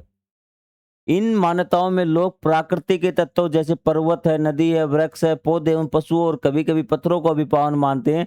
कि इसमें कहा कि इसमें तो लोग क्या नदियों को पवित्र मानते हैं, पहाड़ों को पवित्र मानते हैं, पूरे पूरे पहाड़ को, पूरे के पूरे जंगल को, पूरी की पूरी नदी को भी। ठीक है। और जैसे आपकी हिंदू धर्म में गंगा नदी को पूरे के पूरे को पवित्र मान लिया अभी, ये गंगा क्या हमारी माता है। ठीक है। एक आपका गाय को पवित्र मान लिया है, गाय हमारी माता है। तो इस प्रकार क्या इसमें किसी पशुओं को, पर्वत को, नदी को और कभी कभी पत्थरों को भी पावन मानते हैं। उदाहरण के लिए हिंदू विश्वास परंपरा में अनगिनत सतलों और प्रकृति के रूप में जैसे पर्वत, नदी, वन विशेष रूप से दिव्य माने जाते हैं और उनकी देवी देवताओं के रूप में पूजा की जाती है भी। कई नदियों की देवी के रूप में जानी जाती है, जबकि कुछ वृक्षों, पशुओं और पौधों को भी पावन माना जाता है। वृक्षों में पीपल का आपका हो गया पेड़, पीपल का पेड़ हिंदू धर्म में क्या आपका पवित्र। नदी में आपकी गंगा होगी, पर्वत में आपके आसपास भी बहुत सारे पर्वत होंगे भी, जिसमें पूरे के पूरे पर्वत को क्या है पवित्र मान लिया जाता है भी। यह परंपरा, अब देखिए भी, अब आप कहेंगे ठीक है सर इसने सब चीजों को पवित्र मान लिया नदी को, लेकिन चीज हमें समझ में नहीं आ रही। ये जो परंपरा है ना, जो हमने पहली लाइन अब याद कीजिए, लेसन के शुरू के लास्ट में क्या बताया गया था कि आपका कि पूरा का पूरा जो ये ब्रह्मांड है ये क्या है, ईश्वर के अंग है। ठीक है, मतलब ईश्वर कण कण में विद्यमान है, वो आपको बताई थी पहले बात में। तो ये जो आपकी आस्था है या फिर ये जो परंपरा है, ये यह मानती है कि प्रकृति के कण कण में दैवीय उपस्थिति है भी। क्या है? कण कण में दैवीय उपस्थिति है भी। देखिए, आप कहीं पर भी पूजा पाठ करते हैं, कहीं पे भी आपने 2 ईंटें लगाई, एक दीपक जला दिया बैठ के और आप ईश्वर की आराधना करने लगे, वो भी किस बात का प्रमाण है कि ईश्वर कण-कण में है। आपको किसी स्पेशल स्थान की आवश्यकता नहीं है कि ईश्वर आपका हर जगह कहीं पर भी आप पूजा पाठ कर सकते हैं। और ये भी आपको किसी भी चीज़ को क्या माना गया, आपको दैवीय मान लिया गया, पावन मान लिया, इसका मतलब कि वो इसी तथ्य पर आधारित है कि ईश्वर कण-कण में विद्यमान है भी। निष्कर्ष स्वरूप संपूर्ण पृथ्वी पावन मानी जाती है, पृथ्वी माता के या भूदेवी भी। हमने माना कण कण में भगवान, इसका मतलब तो पूरी पृथ्वी में भी क्या है आपका, पूरी पृथ्वी जितनी भी सारी चीजें हैं सारी क्या है, ये पावन है। इसलिए हमने पूरी पृथ्वी को भी क्या है, पृथ्वी आपका भूदेवी मान लिया, धरती माँ हमने मान लिया है भी। ये बात आपको समझ में आ रही है कि यही आपके हिंदू धर्म की आस्था है कि उन्होंने पूरे के पूरे क्या है, पूरी पृथ्वी को ही क्या मान लिया है, पावन मान लिया है भी। ठीक है, यहाँ पे आपको एक फोटो दिखाई गई है कि जो भगवान विष्णु वराह अवतार में है और वो क्या एक दैत्य का संहार कर एक राक्षस को मार रहे हैं और भूदेवी पृथ्वी माता की रक्षा करते हैं। उन्हें भगवान विष्णु की कोनी पर बैठे हुए दर्शाया गया। कर्नाटक में बेलूर मंदिर है, ये फैक्ट आप याद कर लेना कि बेलूर मंदिर कहाँ, कर्नाटक में। और इस फोटो में देखिए आपको कि यहाँ पे आपको विराजमान दिख रही है भी, अगर आपके पास बुक है तो ये आपका वराह अवतार है, ये इस राक्षस को मार रहे हैं। ठीक है, और यहाँ पे जो पृथ्वी है आपकी, पृथ्वी के रूप में देवी को बैठा हुआ दिखाया गया है कि भूदेवी की क्या कर रहे हैं, रक्षा कर रहे हैं। भूदेवी की क्या कर रहे हैं, रक्षा कर रहे हैं। चीजें क्लियर? अब यहाँ पे एक खोंड जनजाति बताई गई, डोंगरिया खोंड जनजाति भी। बस आपको यहाँ फैक्ट याद करने और कुछ याद नहीं करने की। ये खोंड जनजाति कहाँ है, डोंगरिया जो खोंड जनजाति है ओडिशा की नियमगिरी श्रृंखला में स्थित नियम डोंगर पहाड़ी में है भी। डोंगरिया डोंगर पहाड़ी होगी, ठीक है, आपकी कहाँ से होगी, नियमगिरी नियम डोंगर पहाड़ी है, क्या आपकी नियम डोंगर पहाड़ी, डोंगर से डोंगरिया बन जाएगा। खोंड जनजाति आपकी नियमगिरी श्रृंखला में कहाँ, आपको ओडिशा में भी। और ये किसको मानती है कि उनके पास एक पहाड़ी है, उसको ये मानती है कि उनका एक राजा था जिसका नाम नियम था भी। ठीक है, और वो ये मानते हैं कि ये जो पहाड़ी है ना, यहाँ पे क्या है, जो नियम राजा वो रहते हैं भी। ठीक है, और उनकी मान्यता है कि यह पहाड़ी सर्वोच्च देवता नियम राजा का निवास स्थान है। वे उन्हें सब कुछ प्रदान करते, जो नियम राजा है ना वो उन्हें सब कुछ देते, मतलब उन्होंने नियम राजा को अपना देवता मान रखा है। और वो देवता का निवास स्थान क्या है, आपकी ये पहाड़ी है भी, नियम डोंगर पहाड़ी है भी। इसलिए क्या है कि यहाँ पे पेड़ काटना, पत्थर तोड़ना, इस प्रकार की चीजें क्या प्रतिबंधित है। ठीक है, क्योंकि इस ऐसे करने से अगर आप वहां पे पेड़ काटेंगे तो ये माना गया कि ये आपके देवता का अपमान है भी। ठीक है, तो आपको डोंगर जी आपकी जनजाति याद रखनी है, आपको उड़ीसा में खोंड जनजाति भी। और वर्ष 2000 के आरंभ में जो सिक्किम सरकार है ना, उसने अपने पावन पर्वत, जो भी आपकी पावन चीजें थी, उन सबको चिन्हित किया था भी कि ये चीज पावन है, पवित्र है, हमारे देवताओं से संबंधित है, चाहे वो किसी भी धर्म से हो। तो उन चीजों को, ताकि उन चीजों को बचाया जा सके भी। उसी प्रकार अब टोडा जनजाति भी तमिलनाडु में भी, तमिलनाडु में क्या है, टोडा नाम की जनजाति है भी। वो किसको पवित्र मानती है, देखिए भी, वो पर्वत शिखरों को पावन मानते हैं भी। वो क्या है, पर्वत शिखर, पर्वत की चोटियां, उनको वो पावन मानते हैं। और जो उन्हें अपने देवता से जोड़कर उनके लिए पावनता की है भावना, कई पौधों पौधों के प्रति भी, जैसे आपका सोलावन है, आदर भूमि है, यहाँ तक कि विशिष्ट पत्थरों और विशिष्ट वृक्षों तक भी फैली। उसने कहा कि वो जैसे आपके सोलावन है, ठीक, उनको वो पवित्र मानते हैं। ठीक है, आपके आदर भूमि है उसको पवित्र मानते हैं, यहाँ तक कि कुछ स्पेशल विशिष्ट प्रकार के वृक्ष है उनको भी पवित्र मानते हैं भी। जैसे आप हिंदू धर्म की बात करेंगे, जैसे तुलसी का है भी, तुलसी के पौधे को पवित्र मानते हैं भी, पीपल के पेड़ को पवित्र मानते हैं। तो इसी प्रकार वो भी मानते हैं भी पावन। पावनता क्या है, आप कहेंगे सर पावनता आपकी भावना है भी। क्या आपकी भावना है भी, किस प्रकार की भावना, आध्यात्मिक और धार्मिक भावना है, जो किसी को पावन स्थल को देखकर आती पाव कोई। अब आपका यही क्वेश्चन अगर मैं पाठ वाला पूछूं कि कोई आपका स्वरूप है, स्थल रूप है, वो पावन कैसे हो जाता है अभी, क्योंकि उसका संबंध किसी न किसी दैवीय शक्ति से होगा। इस कारण क्या होता है, वो पावन हो जाता है और उस पावन स्थल को देखकर हमारे मन में वो भावना आती, पावनता की भावना आती है भी। दो इसके आंसर हो सकते हैं कि कोई स्थल पावन कैसे होता है अभी। ठीक है, कि ये स्थल है भी। एक तो ये चीज़ है कि आपकी किसी भी धर्म से संबंधित है, वो दैवीय शक्ति का इससे संबंध तो भी क्या है, दैवीय हम ये भी बोल सकते हैं कि ये दैवीय शक्ति का अगर इससे संबंध है ना, तो ये स्थल क्या आपका पावन स्थल है भी। क्या आपका पावन स्थल, ठीक है। और दूसरा, यदि इसको देखकर, हमारे अंदर इसको देखकर क्या है, कैसी भावना आती है, धार्मिक और अध्यात्म, या फिर आपकी आदरणीय श्रद्ध, या फिर आदरणीय, या फिर पवित्र, ठीक है। अगर ये भावना आ गई ना, अगर ये भावना आ गई तो भी वो स्थल क्या आपका पावन स्थल है, ठीक है। जिस पर तो देखकर हमारे मन के अंदर पावनता आती है, तो वो क्या आ जाएगा, हमारे मन में पावनता आ गई ना, तो आपका पावन स्थल है। और जो दैवीय शक्ति से संबंधित है वो भी क्या आपका पावन स्थल है। दो प्रकार से इसके आंसर हो सकते हैं, कोई क्षेत्र आपके पावन कैसे हो जाते हैं।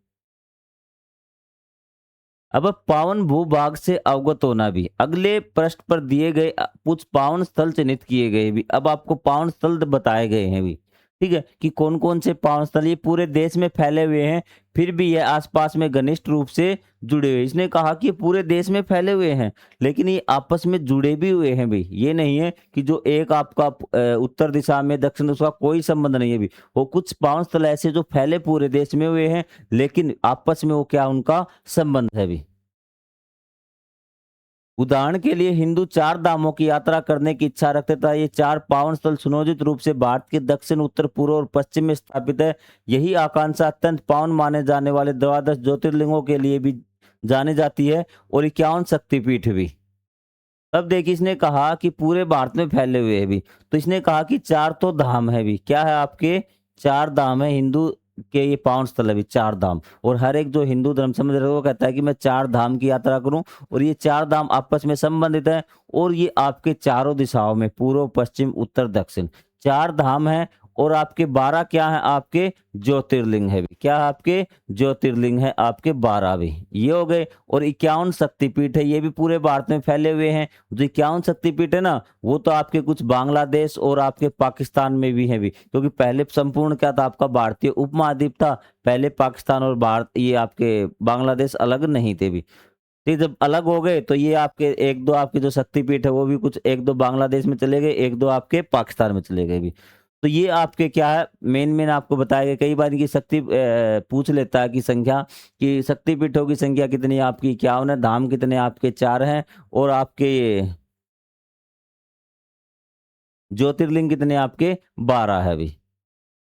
अब हम एक एक करके देख लेते हैं, चार धाम किस प्रकार से हैं और आपके ज्योतिर्लिंग 12 किस प्रकार से, क्योंकि ये चीजें आपको काम आएंगी।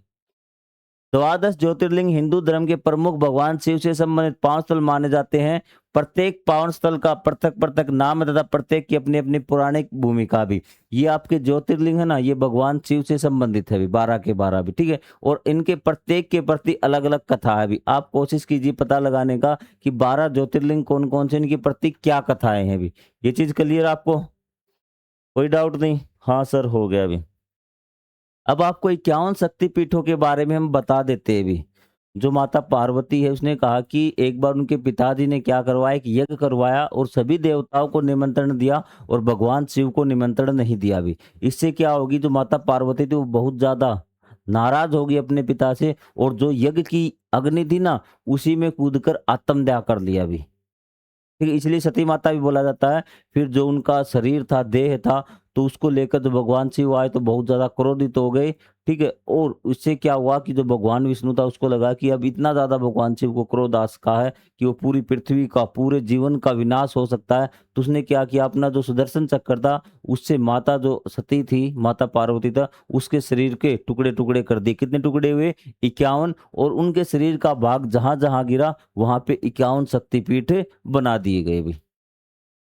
या आप कुछ ही समझे, ये आपकी कथा यहाँ पर बताई गई भी। अपनी आस्थाओं से संबंधित प्रमुख पावन स्थलों की यात्रा करते हुए तीर्थयात्री नैसर्गिक रूप से भारत के संपूर्ण भूभाग से परिचित। उसने कहा कि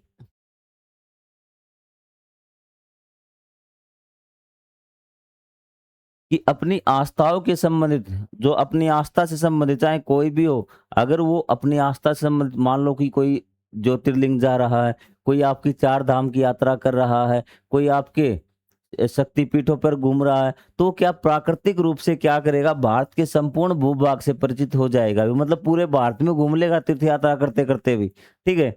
वे मार्ग में विभिन्न प्रकार की भाषाओं, रीति-रिवाजों, वस्त्रों तथा खाद्य पदार्थों के साथ-साथ इनकी समरूपता का भी अनुभव करते हैं अभी। तो वो क्या करते हैं, वो देखते हैं कि अलग-अलग प्रकार के खाद्य पदार्थ उसको मिलते हैं, अलग-अलग प्रकार के जो वस्त्र पहने हुए लोग मिलते हैं, हर प्रकार की चीज़ें वो देखता है और समरूपता भी देखता है। समरूप मतलब उसे कई-कई चीज़ें एक जैसी भी मिलती है भी, अपने जैसी मिलती है, एकता को भी देखता है, दोनों चीज़ों को महसूस करता चलता है पूरे भारत में। विभिन्नता को भी देखता है और एकता को भी देखता है भी। नैसर्गिक रूप से मतलब प्राकृतिक रूप से शानदार तरीके से भी।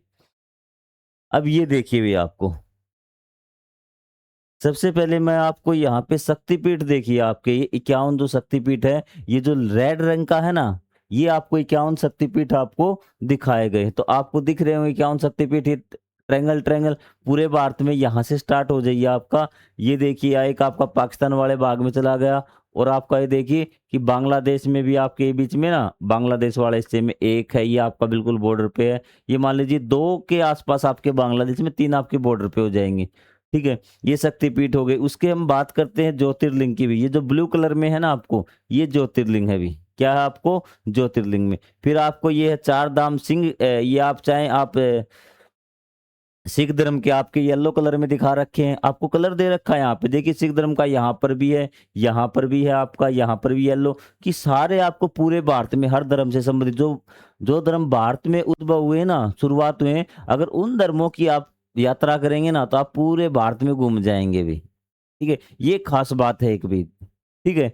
कि आप नैसर्गिक रूप से, प्राकृतिक रूप से पूरे भारत में उनकी विभिन्नता को भी देख लेंगे और एकता को भी देख लेंगे। हाँ सर, हमें ये बात समझ में आ गई। 3-4 बातें अब तक आपको समझनी है अभी। ठीक है? तो एक बार आपको तुरंत यहाँ तक मैं रिवाइज़ करवा देता हूँ। अगर आप यहाँ तक पढ़ने आ गए ना, तो आप सच में पढ़ने वाले बच्चे हैं अभी। यहाँ तक हमने क्या किया है? यहाँ तक किया सर हमें पावनता भी। पावनता का तात्पर्य क्या है? हमारे मन में आने वाले आध्यात्मिक और धार्मिक भाव से भी, जो आदरणीय है, श्रद्धा के योग्य है, ठीक, उन भाव से भी। फिर आपका पावन स्थल में बता दिया कि जिनको देखकर पावनता आती है ना, तो वो क्या आपका पावन स्थल है भी। क्या आपका पावन स्थल है भी ये। और ये पावन स्थल बना क्यों, इसको देखकर पावनता की भावना क्यों आई हमारे मन में? क्योंकि ये दैवीय शक्ति से संबंधित है भी, दैवीय शक्ति से। या फिर आप बोल सकते हैं, यदि बौद्ध धर्म में तो महात्मा बुद्ध से संबंधित होगा, अगर जैन धर्म में है तो आपका तीर्थंकर से संबंधित होगा। ठीक है? यदि आपका ये सिख धर्म में तो धर्म गुरुओं से संबंधित होगा, हिंदू धर्म में तो ये भी आप किसी न किसी दैवीय गुण इसमें होगा। इस कारण ये स्थल क्या हो गया? पावन हो गया।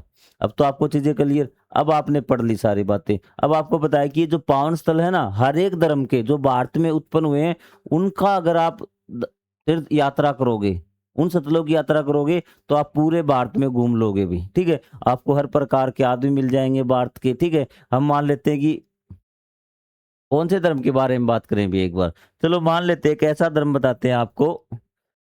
आप चार धाम की यात्रा करते भी। चार धाम देखिए, आपका एक धाम तो ये दे रखा आपको इस कलर में, यहाँ पे दक्षिण में भी। दूसरा आपको इस कलर की क्या पट्टी भी दिखाई दे रही है, आपको कहाँ से कहाँ जाना है भी इस कलर से भी। एक आपका ये रहा भी, ये पूर्व में हो गया, फिर आप उत्तर में चले जाएँगे, फिर आप यहाँ पे दक्षिण में आ जाएँगे भी। ये आपके 4 धाम, कोई भी आप एक पकड़ लेना और देखना, लगभग आप पूरे भारत में चारों दिशाओं में आप घूम लेंगे भी। लोग इतनी लंबी दूरी की यात्रा क्यों करते थे? धार्मिक उद्देश्य के अतिरिक्त भी। उसने कहा कि लोग इतनी लंबी दूरी की यात्रा क्यों करते थे भी? क्योंकि वो तीर्थ यात्राएँ करते थे, उनका विश्वास था अपने अध्यात्म के लिए, ठीक है? वो तीर्थ यात्राएँ करते थे भी। धर्म किससे संबंधित थी इसलिए तो करते थे। लेकिन क्या और एक कारण भी था कि लोग इधर से उधर जाते थे भी?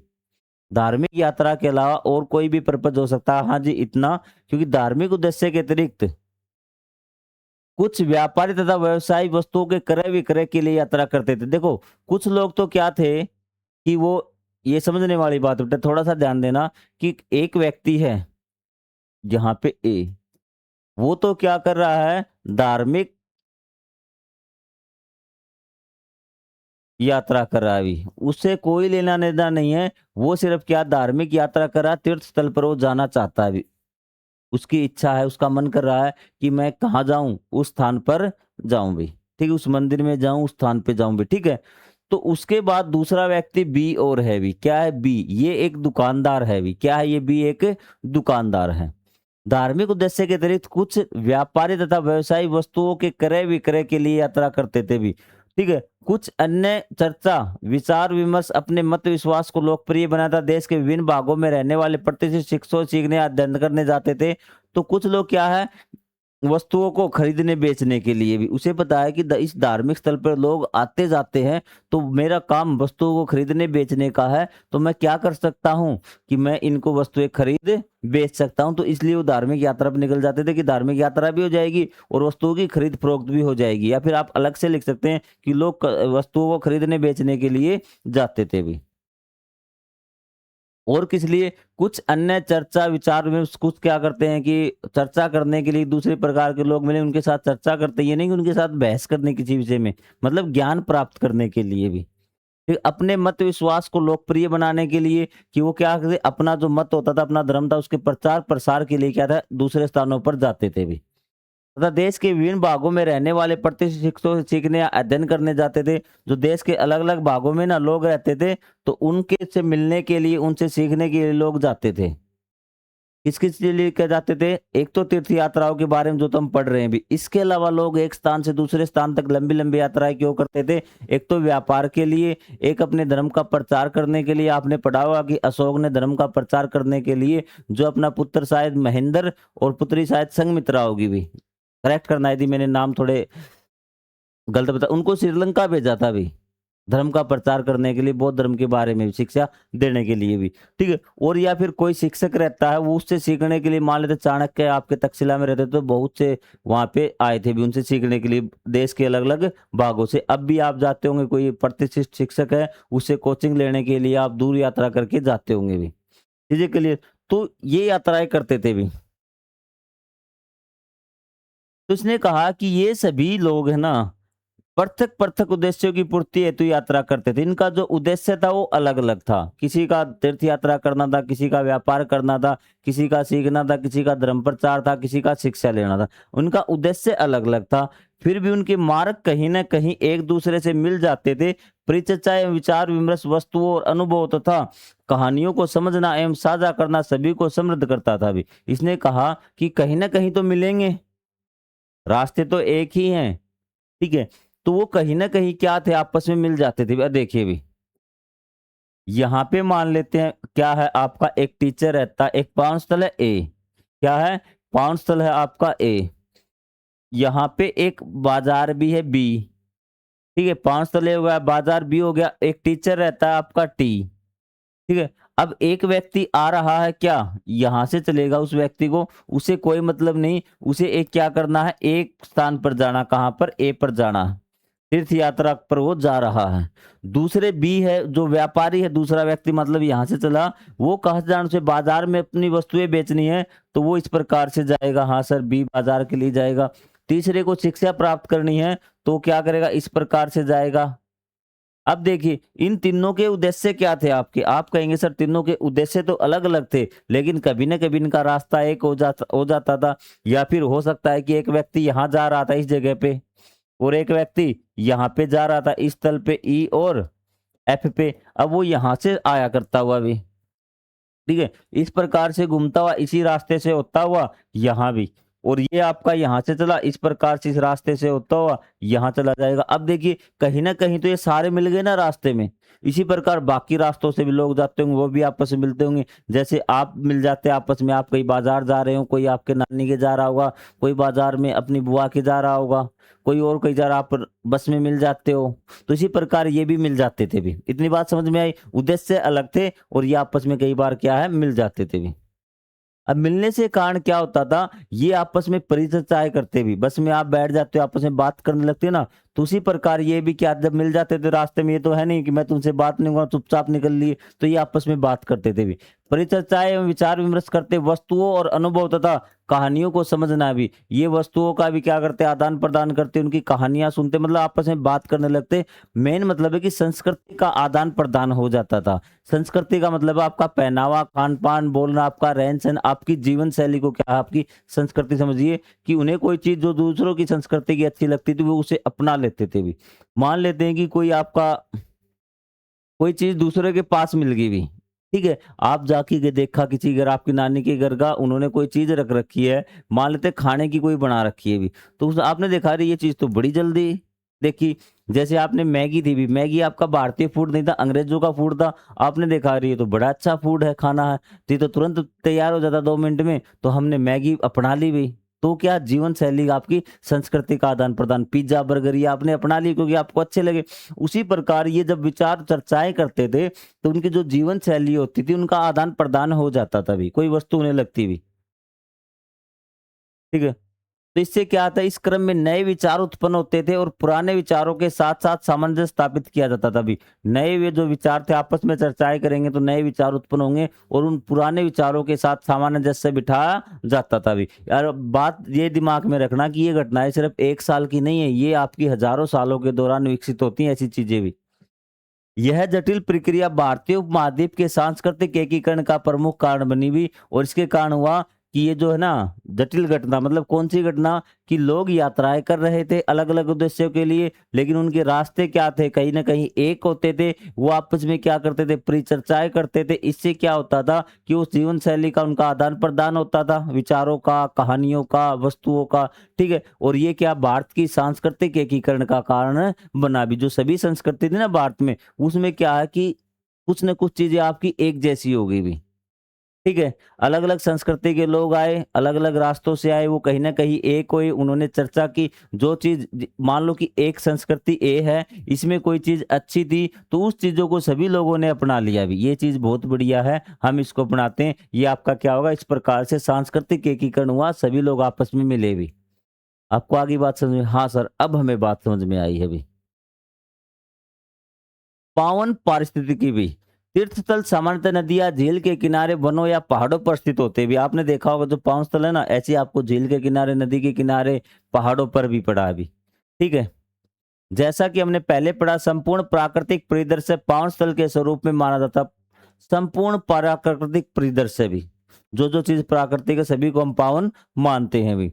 इस पर अवधारणा ने प्रकृति को सुरक्षित तथा संरक्षित रखने में सहायता की है और इस अवधारणा ने ही कि पूरी जो प्रकृति है ना वो पावन है भी। हमने धरती को ही माँ मान रखा है भी, धरती माता, ठीक है। तो इस कारण क्या हम प्रकृति को भी संरक्षित रहते हैं, उसकी सुरक्षा करते हैं भी, क्योंकि हम प्रकृति से अलग नहीं है। इस प्रकार तीर्थ क्षेत्र भूभाग, संस्कृति और आध्यात्मिकता का परस्पर सम्मिश्रण होता है। इस प्रकार जो तीर्थ क्षेत्र होता है ना, तो किसका मिश्रण होता है, आपका संस्कृति का, क्योंकि संस्कृति में कौन आ गए, हम आ गए, और आध्यात्मिकता का परस्पर सम्मिश्रण होता है भी। चीजें क्लियर। जो तीर्थ क्षेत्र है उसमें क्या आपका भूभाग आ गया, क्या आ गया, भूभाग मतलब कोई ना कोई क्षेत्र आ गया। संस्कृति और आध्यात्मिकता जो आपकी पवित्रता है वो चीज आपकी इसमें शामिल है भी, परस्पर सम्मिश्रण होता है भी। हम उसकी सुरक्षा करते हैं, सुरक्षित क्योंकि हम प्रकृति से अलग नहीं है भी, हमारी संस्कृति इसमें शामिल है, जो हमारी आध्यात्मिकता है वो इसमें शामिल है भी। एक तीर्थ स्थल में भी थी क्या क्या किसकी चीजों का मिश्रण है, बस आप याद रखिए कि एक जो तीर्थ स्थल है ना, तीर्थ क्षेत्र है, वो क्या आपका भूभाग, भूभाग मतलब जमीन तो आएगी आएगी, जमीन के बिना क्या होगा, उसमें संस्कृति शामिल होगी और आध्यात्मिकता का वो परस्पर क्या आपका मिश्रण है। ये 3 चीजें आपको याद रखनी, अगर ये रख सकते हो तो भी, क्योंकि इससे आपकी सटीकता का पता लगेगा कि आपने कितना गहराई से लेसन पढ़ा है अभी। तो तीर्थ स्थल किस किस का मिश्रण है, आप कहेंगे सर भूभाग, सांस्कृतिक और आपका आध्यात्मिकता का मिश्रण है। 1-2 बार रिपीट कर लीजिए, आपको याद हो जाएगा अभी। अब नदियां एवं संगम भी, आपको बात, नदियों का संगम, जिस स्थान पर नदियां मिलती है वो आपका क्या कहलाता है, संगम कहलाता है अभी। भारत में वैदिक काल से नदियों की पूजा होती है। वैदिक काल मतलब ऋग्वेद, जिस टाइम वेदों वाला काल था ना, वेदों की रचना हुई, उस काल को आपको वैदिक काल बोला जाता है अभी। वैदिक काल से नदियों की पूजा होती है। ऋग्वेद का नदी स्तुति सूक्त, ऋग्वेद में क्या है, एक सुक्त होता है, अलग अलग भाग होता है ये, ठीक है। उसमें एक नदी स्तुति स्तुत है, मतलब नदियों की प्रशंसा एवं उनसे प्रार्थनाएं की गई हैं भी, जिसमें क्या नदियों के बारे में आपको बताया गया है अभी। जो प्राचीन भारत के उत्तर पश्चिम की 19 प्रमुख नदियों का आह्वान करता है। यहाँ पे ये आंकड़ा दिया गया 19 भी, इसमें उत्तर पश्चिम की कितनी नदियां? 19। सिविल परीक्षाओं में ऐसे क्वेश्चन पूछेगा कि जो आपके समझ के बाहर होंगे, वो आपसे पूछेगा कि जो आपका नदी सूक्त है उसमें उत्तर पश्चिम की कितनी नदियों का वर्णन किया गया है? तो 19। एक बार अगर लाइन लाइन बाय लाइन ढंग से पढ़ लेंगे तो आपको दोबारा पढ़ने की आवश्यकता नहीं होगी भी। आज भी अनेक धार्मिक रीति रिवाजों में जल का आह्वान करते हुए प्रमुख नदियों की उपस्थिति का ध्यान दिया जाता है। उसने कहा कि आज भी जो धार्मिक रीति रिवाज है ना, उसमें कुछ नदियों की उपस्थिति का वर्णन किया जाता है, मतलब उन नदियों का स्मरण किया जाता है अभी। तो ये आपकी नदियां हैं भी इस प्रकार भी, ठीक है, कि ये नदियों के नाम दे रखे, एक मंत्र दे रखा आपका वहां से, तो ये कोई खास आपके लिए इंपॉर्टेंट नहीं है। तो अब हम बात करें नदियों की भी। ये नदियां भारतीय सभ्यता के लिए जीवनदायिनी रहती है, मतलब भारतीय जो लोग हैं ना, तो उनके लिए जीवनदायी है भी, ठीक है। उनके उद्गम स्रोत सहायक नदियां वे स्थान जहां से होकर बहती प्राय पवित्र माने जाते हैं तथा अनेक तीर्थयात्री भी वहां की तीर्थ यात्रा करते हैं। क्षेत्रीय भाषाओं में इन नदियों का नाम आदर के साथ लिया जाता, जैसे गंगा जी, यमुना जी भी। तो इसने कहा कि ये भारत के जो सभ्यता है ना, भारत के लोगों के लिए क्या है? जीवनदायिनी है भी, ठीक है। इसलिए लोग क्या, जहां से ये बहती है, जिस शहर में से ये बहती है, उसको भी पवित्र मानते हैं। जैसे गंगा नदी हरिद्वार में से बहती है तो उसको पवित्र माना जाता है अभी, ठीक है। और इनके नाम के साथ भी क्या, नाम भी बड़े आदर से लेते हैं, गंगा जी, यमुना जी, इस प्रकार से भी। ये क्लियर है, कोई दिक्कत नहीं। जहां से निकलती है उस स्थान को पवित्र माना जाएगा, जहां से इनकी शुरुआत होती है। सहायक नदियां जहां पे आपस में मिलती हैं, जहां वे स्थान से होकर बहती है, जहां ये समुद्र मिलती है, सारे स्थान इनसे संबंधित क्या आपके पवित्र माने जाते हैं भी। और क्षेत्रीय भाषाओं में इनको क्या बड़े आदर के साथ इनका नाम लिया जाता है भी।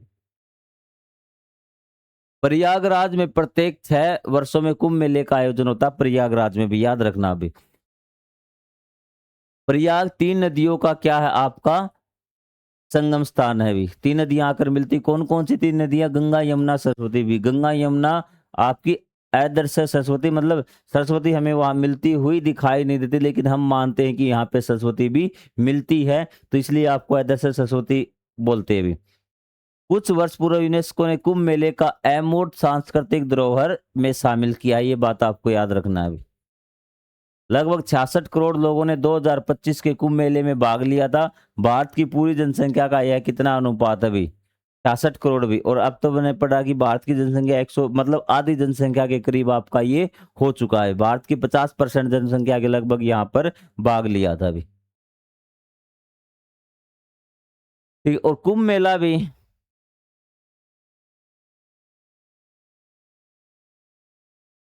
ठीक है, कुंभ मेला कैसे बढ़ता है अभी? 4 स्थानों पे बढ़ता है, हरिद्वार, प्रयागराज, नासिक और उज्जैन भी। हरिद्वार, प्रयागराज, नासिक और उज्जैन, ये 4 स्थान याद कर लीजिए। तो उसने कहा कि यहाँ पर कैसे, यहाँ पर क्यों बढ़ता, बाकी स्थानों पर क्यों नहीं बढ़ता? तो आपको बता कि हर एक का कोई ना कोई लॉजिक होता है, क्योंकि जिस टाइम समुद्र मंथन हुआ तो अमृत निकला था भी, और भगवान विष्णु ने मोहिनी का रूप धारण करके देवताओं को भी अमृत पिला रहे थे। तो उस टाइम क्या हुआ, कुछ जो देवता थे उनको पता लग गया कि ऐसे ऐसे करें, तो वो क्या हो गए, वो देवताओं का रूप धारण करके देवता वाली लाइन में जाके बैठ गए राक्षस। तो जब उन्हें पता लगा तो उनमें थोड़े छीना झपटा हुई, तो छीना झपटी में क्या हुआ कि 4 बूंदे धरती की अमृत पर गिरी, और वो 4 बूंदे इन इन शहरों में गिरी थी, हरिद्वार, प्रयागराज, नासिर और उज्जैन। तो इन स्थानों पर क्या है, कुंभ के मेले का आयोजन होता है, और विशेष समय घड़ी होती है। उस समय यहाँ पे अगर नदी में स्नान करेंगे तो क्या होगा कि आपको मोक्ष की प्राप्ति होगी, या उसको शुभ माना जाता है। ये चीज आपको बताइए भी। ये देखिए कुंभ के मेले का एक दृश्य आपको नजर आ रहा होगा, इस पूरी ये भी, ये लंबी बहुत लाइन है भी, करोड़ों लोग यहाँ पर आते हैं भी।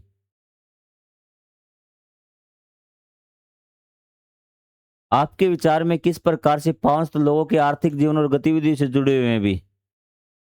तो इसमें देखिए कि किस प्रकार से लोग हैं आर्थिक जीवन से। जी हाँ, जहाँ पर आपके लोग इकट्ठा होंगे वहाँ का आर्थिक जीवन भी सुदृढ़ होगा, उनके रोजगार भी बदल जाएंगे, ठीक है। तो वो क्या है, आपका छोटी छोटी दुकानें करेंगे, खरीदने बेचने का काम करेंगे, व्यापार से संबंधित। अगर वो स्थान आपका श्रद्धालु से संबंधित हो, माला वगैरह है और कुछ चीजें जो धर्म से संबंधित हो, वो चीजें बेचेंगे। यदि वो स्थान हिंदू धर्म से संबंधित है ना, तो हिंदू धर्म से संबंधित चीजें बेचेंगे। अगर सिख धर्म से संबंधित है तो सिख धर्म से संबंधित चीजें ही वहां पर बेचेंगे भी। ये चीज क्लियर है आपको। अब हम बात कर लेते हैं पर्वत और वन। नदियों के बारे में कर ली। नदियां आपकी पवित्र होती है, जहां से निकलती है, जहां से वो बहती है, तो इस प्रकार नदियों को पवित्र माना जाता है अभी। प्राय संपूर्ण विश्व की दंत कथाओं में पर्वतों का संबंध देवता तथा नायकों से रहा है अभी। तो उसने कहा कि संपूर्ण विश्व की दंत कथाओं में ना, जो आपके पर्वतों का संबंध किससे रहा है, देवता और नायकों से रहा है अभी। ठीक है। आप कहेंगे नायक को मतलब देवताओं का ही क्या है, आपका समरूप लगा लीजिए नायक भी। ठीक है।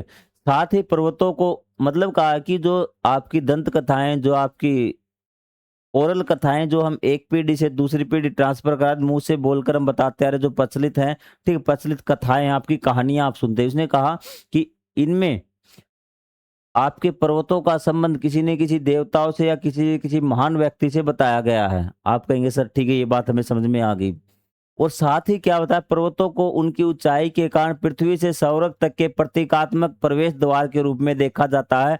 यही कारण है कि भारत के अनेक तीर्थस्थल तथा महान मंदिर तो पहाड़ी की चोटियों पर स्थित है अभी। उसने कहा कि जो एक तो ये हो गया अभी, कथाओं में, किन्हीं कथाओं में जो पर्वतों का संबंध है वो देवताओं के साथ दिखा दिया, या फिर आपके महान जो व्यक्ति है उनके साथ दिखा दिया, विद्वानों के साथ भी। या फिर उसने बता दिया कि आप समझते हैं कि ऊपर जाएगा भी, ऊपर जाएगा, ऊपर क्या आपका सौरग है भी, क्या आपका सौरग भी। तो यहाँ पर ये बताया गया कि ये जो पर्वत है ना, ये इसकी जो चोटी है, ये क्या है, सौरग का प्रवेश द्वार है, यहाँ से हम सौरग जा सकते हैं भी। और इसी कारण क्या है कि आपकी बहुत से देखना, आपकी जो भी आपकी पूजा के स्थल मिलेंगे, पावन स्थल मिलेंगे, जैसे आपकी स्थल पे जा रहे हैं, वो आपको ऊंचाई पर मिलेंगे भी। तो इसने कहा यही कारण कि भारत के अनेक तीर्थस्थल तथा मंदिर पहाड़ियों की चोटियों पर स्थित है। इन चोटियों तक पहुंचने की यात्रा प्रतीकात्मक दृष्टि से दिव्य व्यक्ति तक पहुंचने की यात्रा मानी जाती है। इसने कहा है कि अगर आप यहाँ तक पहुंच गए ना, कि कोई धाम है या पहाड़ी पर है, तो ये मान लो कि आप उस दिव्य शक्ति तक पहुंच गए भी। कहाँ पर, दिव्य शक्ति तक पहुंच गए, जिससे आप दर्शन करने आए, जिसका संबंध इस स्थान पे, मान लो माता का मंदिर, तब माता तक पहुंच गए। यदि किसी आपके शिव का मंदिर है तो भगवान शिव के दर्शन कर लिए, आपको ऊंचाई पर उनका स्थान मिलता है अभी। ठीक है, क्योंकि इसको सौरग का द्वार माना जाता है अभी। ये आपकी की ऊंचाई पर क्यों होते हैं ये भी, हर एक। ठीक है, एनसीईआरटी में दिया हुआ, आप पढ़ लीजिए भी। लोग पर्वतीय मार्गों से उन भूभागों और पावन स्थलों की कठिन यात्रा करते जो उनकी न केवल शारीरिक बल्कि मानसिक शक्ति का परीक्षण करती भी। इनकी जो यात्रा ना इतनी ऊंची ऊंची भी, तो इसमें आपकी शारीरिक शक्ति का तो परीक्षण होता ही होता है, जांच होती है, आपकी परीक्षा हो जाती है कि आप में कितना शरीर में दम है भी। उसके साथ साथ आपका मानसिक शक्ति का परीक्षण होता है कि आप मानसिक रूप से कितना सहन कर सकते हैं। तो ये भी यहाँ पर हो जाता है अभी। कई व्यक्ति कहेंगे नहीं होता हमसे इतना कठिन सहन, चलो हम वापिस चलते हैं अभी। ठीक है, तो इसमें आपकी शारीरिक और मानसिक शक्ति का परीक्षण होता है अभी। वर्तमान समय में ऐसे स्थलों तक सड़कों तथा परिवहन के अन्य साधनों के माध्यम से पहुंच रहा था, लेकिन अब तो क्या हो गया, सड़कें बना दी गई है और अन्य साधनों के द्वारा भी परिवहन के हम इन स्थानों तक पहुंच सकते हैं अभी। आसान हो गया अब तो, लेकिन पहले ऐसा नहीं था, पहले आपको पैदल ही जाना पड़ता था अभी। ये कैलाश पर्वत है भी, यहाँ पे चढ़ सकते हैं क्या? ये आपका वैष्णो देवी मंदिर देखिए, आपको किस प्रकार की चढ़ाई चढ़नी पड़ेगी, ये ऊंचाई पर है। ये आपका देखिए तिरुवलाई तमिलनाडु भाई, ये आपका बालाजी का तिरुमला पहाड़ी है, यहाँ पे आपको चढ़ना पड़ेगा भाई। चढ़ जाएंगे? ये आपको मंदिर दिख रहा है, हाँ जी चढ़ जाएंगे, हम बहादुर बच्चे हैं, किसी प्रकार की कोई दिक्कत नहीं आएगी भी। अब आपका वृक्ष वन एंड पावन निकुंज, यहां से क्वेश्चन आएगा, पावन निकुंज क्या होते हैं भी, कई बार विद्यार्थियों ने पूछा है, तो कोशिश करेंगे आपको अच्छे से ये चीज आप समझा दें। भारत के अनेक भागों में हल्दी और कुमकुम के वृक्षों को से अलंकृत किया जाता है भी।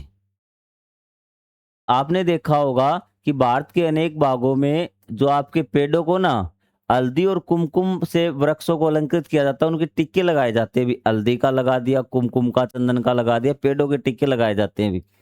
पीपल का वृक्ष, जिसे बोधि वृक्ष या संस्कृत में अशौथ कहा जाता है भी। याद रखना कि जो पीपल का वृक्ष है ना, तो उसको क्या कहा जाता था, बोधि वृक्ष, या फिर संस्कृत में क्या बोलते थे उसको, अशौथ बोलते थे भी।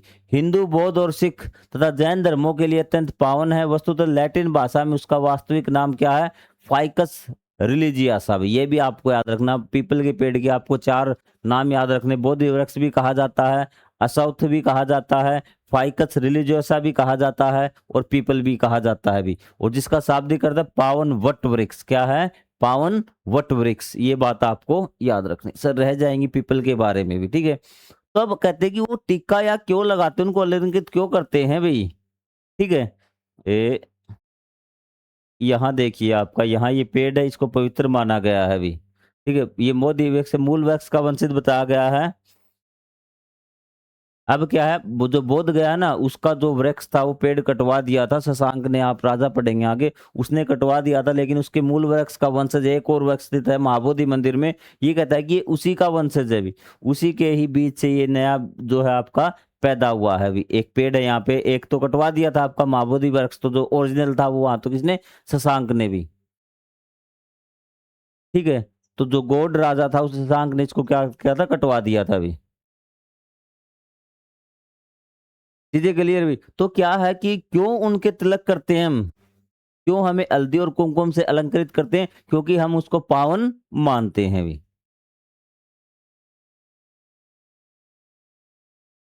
रामायण और महाभारत के बारे में पढ़ा था कक्षा 6 में आपने थोड़ा बहुत। इन तीर्थ यात्राओं में यात्रा के दौरान देखे गए स्थानों, पावन नदियों और वनों और पर्वतों का स्पष्ट वर्णन है भी। भारत के लगभग प्रत्येक क्षेत्र में कई ग्रामीण, मतलब कि इनमें तीर्थ यात्राओं यात्राओं के दौरान देखे गए स्थानों, पावन नदियों और वनों और पर्वतों का स्पष्ट वर्णन है भी। इसमें क्या है कि जो आपके महाभारत हैं और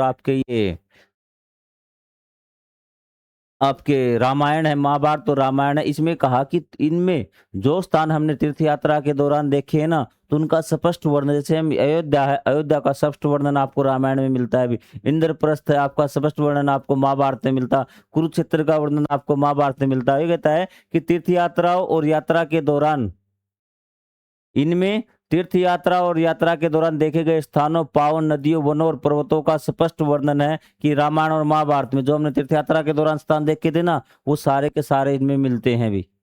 भारत के लगभग प्रत्येक क्षेत्र में कई ग्रामीण जनजातीय परंपराओं का मानना है कि इन ग्रंथों के नायक उनके क्षेत्रों में आए थे।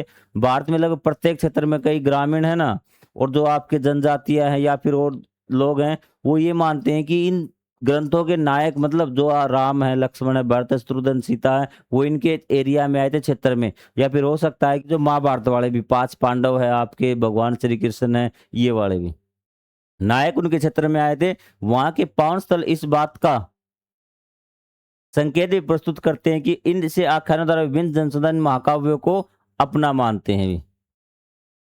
ठीक है? और वहां के जो पावन स्थल है ना, इस बात का संकेत क्या करते हैं, वो प्रस्तुत करते हैं भी। क्यों बताते हैं कि इस पे यहाँ पे ये चीज आए थे भी, वो चीजों को एक दूसरे से जुड़ी हुई है, और हमें ऐसा लगता है कि सच में वो वहां पर आए हैं भी। और हम यहाँ पर कोई प्रश्न चिन्ह नहीं लगाते, हो सकता है कि वो आए भी हों, लेकिन इस प्रकार से क्या हो गए, जहां जहां वो महानायक आए थे वहां वहां क्या हो गए, उनसे संबंधित दो स्थान क्या हो गए, पावन स्थल हो गए भी। ये आपको पूरे भारत में देखने को मिलेंगे भी। ठीक है? ये देखिए छत्तीसगढ़ के बस्तर में एक पावन स्थल, ये आपका पावन स्थल है, ये आपके राम के पाँव है। यहाँ का भगवान राम यहाँ पर आए थे भी, ये उनके पैरों के चिन्ह है भी, ऐसा माना जाता है भी। ठीक है? और यहाँ पर देखिए एक चीज आपका, ये भी ये डायग्राम आपको दिख रहा है, ये डायग्राम हमें, ये जो चित्र है, ये मोहन जोदड़ो से प्राप्त हुआ था। और यहाँ ये आपको पत्ते दिख रहे हैं, ये आपको पीपल के पेड़ के दिख रहे होंगे, शायद पीपल के पत्ते दिख रहे होंगे। तो ये मानिए कि पीपल का जो है ना आपका पेड़, वो हर समय में ही पवित्र माना जाता है भी, और किसी पेड़ के क्यों नहीं चित्र बनाए भी। तो आप कहेंगे शायद ये इसलिए बनाए क्योंकि शायद पवित्र उस समय विषय जो आपका पीपल का पेड़ है, उस समय वो विशेष महत्व रखता होगा, इसलिए हड़प्पा वासियों ने भी अपने में क्या है, आपके पीपल को शामिल किया है भी।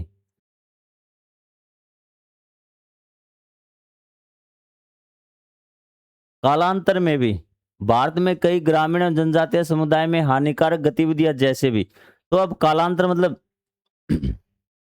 समय बीतने के साथ क्या हुआ, ग्रामीण एवं जनजातीय समुदाय ने हानिकारक गतिविधियां जैसे आखेट, आखेट होता शिकार करना, वृक्षों की कटाई, खनिजों का दोहन आदि से वनों की रक्षा एवं उनका संरक्षण करने का निश्चय किया भी। तो उन्होंने क्या किया कि अब हम रक्षा करेंगे भी, क्योंकि लोग क्या थे, वनों को काटने लगे, खनिजों के कारण उसको पत्थरों को तोड़ने लगे। ठीक है? खाद्यान्न खान निकालने लगे, वनों की कटाई करने लगे, शिकार करने लगे। तो उसने कहा फिर हमारी प्रकृति का वो क्या करने लगे, प्रकृति को नुकसान पहुंचाने लगे। और लोगों ने निश्चय किया कि कई ग्रामीण और जनजातियों ने कि हम इनका क्या करेंगे, इनकी रक्षा करेंगे भी। ठीक है?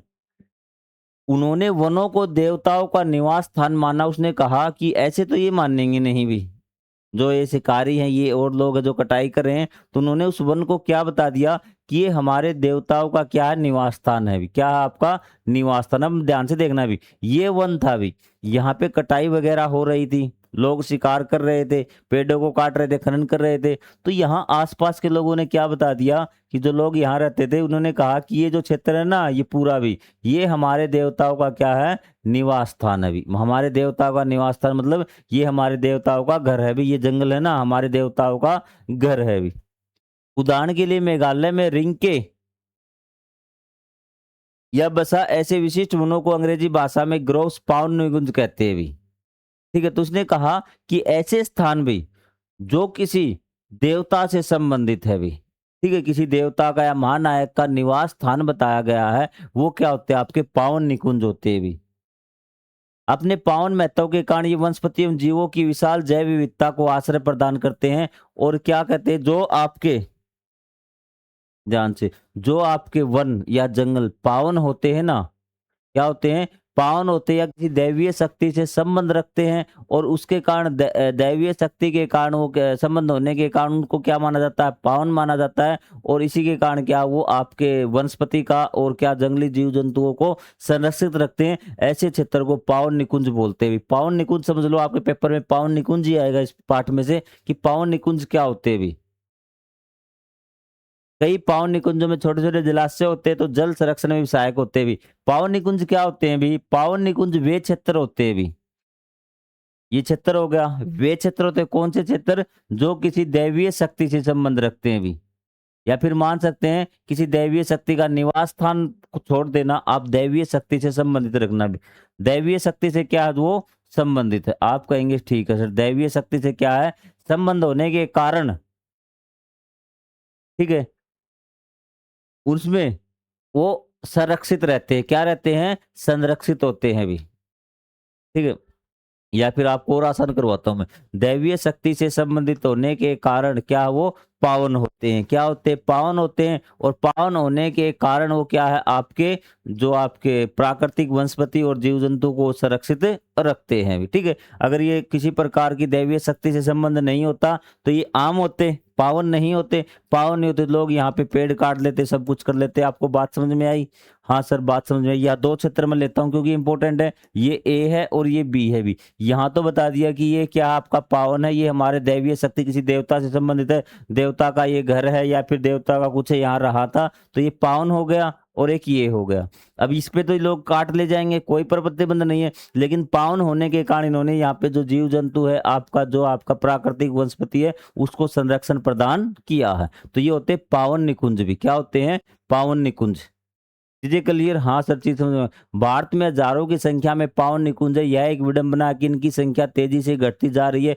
पावन निकुंज मतलब वो स्थान, वो वन का क्षेत्र भी, वो वन जो या क्या है, जो आपके किसी दैवीय शक्ति से संबंध रखता है भी, जिसको पवित्र माना गया है भी। क्योंकि लोगों ने अनेक प्रकार की कृषि कार्यों पर इनकी संख्या तेजी से घटती जा रही है भी। क्योंकि लोगों के अनेक प्रकार के कृषि का उद्योगों के लिए उनका अतिक्रमण, लोगों ने उन पे कब्जा करना स्टार्ट कर दिया है अभी। धीरे धीरे धीरे धीरे वो इस चीजों को नहीं मान रहे कि ये पावन निकुंज है, कि धीरे धीरे उनको खत्म करना आरंभ कर दिया, उनका शोषण आरंभ कर दिया है अभी। अतिक्रमण मतलब कब्जा करना शुरू कर दिया। फिर भी भारत में अनेक क्षेत्रों में पावन निकुंजों का संरक्षण का कार्य आज भी चल रहा है। और उनके पावन निकुंजों का जो आपका निकुंज मतलब वन ही मान लो भी, ठीक है, कि संरक्षण का कार्य आज भी चल रहा है, उनके बचाव का कार्य आज भी चल रहा है अभी। अब देखिए, कलकई मंदिर है आपका, ये भी यहाँ पे कोई भी, ये पावन स्थल में अब आसपास का क्षेत्र है, यहाँ पे पेड़ नहीं काटने हैं भी। ये माओ फलांग सिलांग है भी, ये आपका पावन निकुंज है भी। ये उदयनकुटु कारुम्बारी कोंडन तमिलनाडु में है। ये आसपास है, ये देवता, इसने कहा कि ये हमारे देवता का निवास स्थान है, इसके आसपास लकड़ी वगैरह मत काटना, तो ये संरक्षित हो गया, तो ये पावन निकुंज हो गया भी। उसी प्रकार बिलो का पावन निकुंज की यहाँ पे इस प्रकार से इसको नहीं काटना भी। हमारे गाँव में भी एक पहाड़ है भी, जिसको एक देवता का निवास स्थान बताया गया, उसने कहा इस पहाड़ में पत्थर को तोड़ना मना है भी। तो ये क्या आपका एक पावन निकुंज आपका हो गया अभी।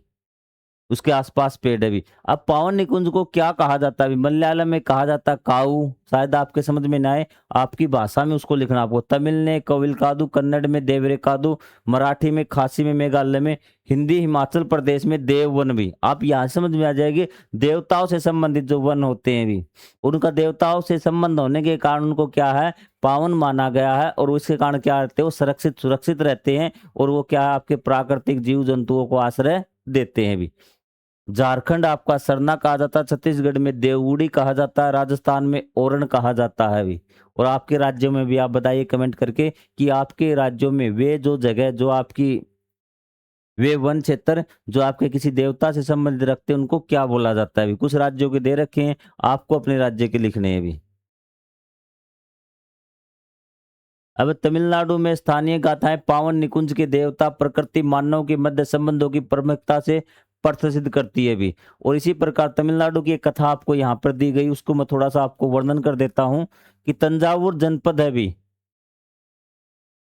तो इसने कहा कि जो एक गाथा यह बताती है कि निकुंज के देवता भी इसकी रक्षा करते हैं, फल चमगादड़ की रक्षा करते हैं। जो निकुंज है ना, इसका देवता, किसी कोई निकुंज है आपका वन है, उसका एक देवता बता रखा है। वो देवता किसकी रक्षा करते हैं, आपका फ्रूट चमगादड़ की रक्षा करते हैं, फल चमगादड़ की रक्षा करते हैं, जिन्हें पावन माना जाता है भी।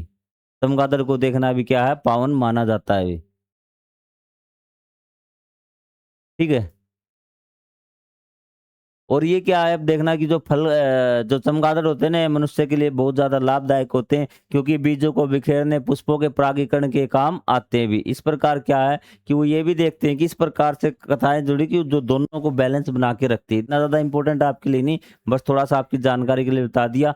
आपके लिए इंपॉर्टेंट है ये तीर्थ यात्रा से व्यापार तक भी। और लास्ट टॉपिक है, आने वाले 5 या 7 मिनट में हमारा लेसन शायद ये कंप्लीट हो जाएगा। तीर्थयात्री अपनी यात्रा के क्रम में व्यापारियों तथा व्यवसायियों के संपर्क में आते हैं भी। अब वो तीर्थ यात्रा जब करते हैं, व्यापारियों को क्या चाहिएगा, आप कहेंगे सर व्यापारियों को तो लोग चाहिए, बाजार चाहिए अपनी चीजों को बेचने के लिए भी। तो जब ये जाते हैं व्यापारियों तथा व्यवसायियों के संपर्क में आते, यह मेल मिलाप दोनों समूह को लाभान्वित करता है भी। तीर्थयात्रियों को अनेक प्रकार की वस्तुओं की आवश्यकता होती है, जिन्हें व्यापारी उपलब्ध कराते हैं। परिणाम स्वरूप तीर्थयात्री मार्ग और व्यापार मार्ग प्राय एक दूसरे से जुड़ जाते हैं भी। इस लाइन को समझिए भी। ये एक व्यापारी है ए, और ये एक तीर्थयात्री है बी। ए को अपना सामान बेचना है और बी को सामान खरीदना है। यही तो है। तीर्थयात्री को सामान चाहिएगा खाने पीने का, और कपड़े वगैरह चाहिएगी, और ए को बेचना है। तो क्या करेगा, ए को पता है कि ये रास्ता यहाँ से लोग जा रहे हैं, तो तेरा सामान लोग ही खरीदेंगे और दूसरे व्यक्ति खरीदेंगे। तो ये भी क्या है, यही रास्ता अपनाएगा व्यापार करने के लिए, कि रास्ते में क्या पता कुछ सामान ये खरीद ले। तो इसने कहा व्यापारिक मार्ग और धार्मिक मार्ग क्या आपके एक हो जाते हैं। क्यों हो जाते हैं? क्योंकि व्यापारी को सामान बेचना है, और जो आपका तीर्थ यात्री उसको सामान चाहिए भी। तो वो सोचता है यहाँ सामान बिक जाएगा, या फिर अलग अलग रास्ते से जाएंगे। ए व्यापारी यहाँ से, दोनों इस प्रकार अलग अलग रास्ते से जाएंगे, कोई फायदा होगा क्या? कोई फायदा नहीं सर। इसको कोई चीज चाहिए, नहीं खरीद पाएगा, और इसका सामान नहीं बिकेगा भी। तो इसलिए क्या करेंगे, दोनों एक रास्ता ही अपनाएंगे, दोनों एक रास्ते से जाएंगे। और यही बात इसने कही है कि व्यापारिक और जो आपका तीर्थ यात्रा का जो मार्ग है वो एक हो जाता है। ठीक है।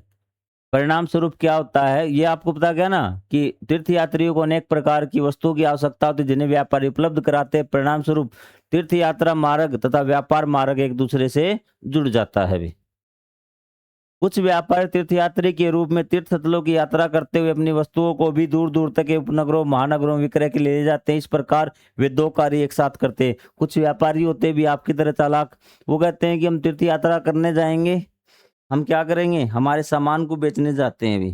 तो सामान को कहाँ बेचेंगे, हम किस रूट पे बैठेंगे, हम मंदिर में भी हो आ पाएंगे, सालासर के जाएंगे, खाटू श्याम वाले में जाएंगे, साथ साथ हम हमारी सामान भी बेच देंगे। ठीक है। तो क्या दो काम एक साथ करते हैं भी। ठीक है, वो अपना सामान भी बेचते हैं और तीर्थ यात्रा भी करते हैं। कुछ लोग ऐसे होते हैं भी। प्राचीन भारत में व्यापारी किस प्रकार के मार्गों का उपयोग करते थे? आपका साम्राज्यों का उदय नामक पाठ में व्यापार मार्गों के मानचित्र का पुनरावलोकन कीजिए। मैंने आपको मानचित्र में बताया था, अगर लाइन टू लाइन आप पढ़ते आए तो आपका एक था उत्तरापथ और एक आपका था दक्षिणापथ भी। ठीक है, तो उसने कहा कि उत्तरापथ एक प्रमुख यात्रा मार्ग था जो उपमहाद्वीप के उत्तर पश्चिमी और पूर्वी भागों को जोड़ता था भी। कौन से भाग को? उत्तर पश्चिमी। जो दक्षिणापथ कौशाम्बी तथा उज्जैनी से होते प्रतिष्ठान तक जाता था। ये आपको उत्तरापथ का मार्ग, वैसे अगर मैप में याद नहीं हो, आपका होमवर्क यही है कि आपको मैप में ये देखना है। और कहाँ पे मिलेगा ये? आपको साम्राज्यों का उदय वाले पाठ में ये मिलेगा आपको भी। ठीक है, और उत्तरापथ कहाँ से आता था? ये जो उत्तर पश्चिमी और पूर्वी भागों को जोड़ता था भी। किसको? उत्तर पश्चिमी। जे यहाँ से आपका भारत का मैप हो गया, ये उत्तर पश्चिमी और पूर्वी भागों को ये जोड़ता था। ये बात समझ में आ गई उत्तरापथ की? ठीक है सर। दक्षिणापथ कौशाम्बी तथा उज्जैनी से होते प्रतिष्ठान पैठान तक जाता था, जैसा कि आप जानते भी। जो दक्षिणापथ था ना, वो आपका इस प्रकार से जोड़ता था। ठीक है, उत्तरापथ आपका इस प्रकार से जोड़ता था। कल ये समझ में आ गई? ये उत्तर पश्चिम से पूर्वी भाग को, और दक्षिणी पता क्या था आपका? कौशाम्बी तथा उज्जैनी से होते हुए प्रतिष्ठान पैटर्न तक जाता था। प्रतिष्ठान पैटर्न आपको यहाँ से मिलेगा भी। इन मार्गों के द्वारा कुछ वस्तुओं का व्यापार होता था, जिसमें बहुमूल्य रत्न, सीप, मोती, सिक्के, स्वर्ण, हीरे के साथ साथ कपास, मसाले, और यहाँ पे व्यापार बताया गया कि इन रास्तों के जरिए इन वस्तुओं का व्यापार होता था। आपको मेनली दक्षिणापथ और उत्तरापथ आप पढ़ चुके पहले से, तो ये आपको याद पहले से रखना था भी। अब भारत के बाहर के पावन भूभाग भी, अब ये नहीं है कि ये जो भारत की पावन भूभाग की अवधारणा भारत के बाहर के देशों में भी। अब कईयों के मन में ये रहता है कि शायद भारत में ही ये अंधविश्वास है भी। ये अंधविश्वास नहीं, ये आस्था है, और इसके फायदे भी हैं और नुकसान भी है। बहुत ज्यादा अति जो अधिकता होती है ना, वो हर चीज की आपको नुकसानदेह करती है भी। तो अब हम देखते हैं भारत के बाहर के भूभाग भी। प्राचीन ग्रीस में पर्वतों से लेकर पावन निकुंज तक विविध प्रकार के पावन चिन्ह पाए जाते हैं भी। प्राचीन ग्रीस में भी ये कहता है कि जो ग्रीस है ना, तो उसमें भी ये पावन निकुंज और पावन चिन्ह पाप के पाए जाते हैं। ग्रीस में आपके हो गए। अब अमेरिका के मूल निवासियों का प्रकृति के साथ विशेष संबंध है, जिसे वे पावन मानते हैं। अमेरिका में भी ये चीज है भी, जिसे आप बहुत ज्यादा डेवलप मानते हो। अमेरिका में भी ये चीज है। न्यूजीलैंड के मूल निवासी माओरी तारानकी माउंगा पर्वत भी, ये आपको याद रखना है अभी। न्यूजीलैंड के निवासी जो माओरी तारानकी माउंगा पर्वत है, उसको अपना वो पूर्वज मानते हैं भी। क्या मानते हैं? वो पूर्वज मानते हैं।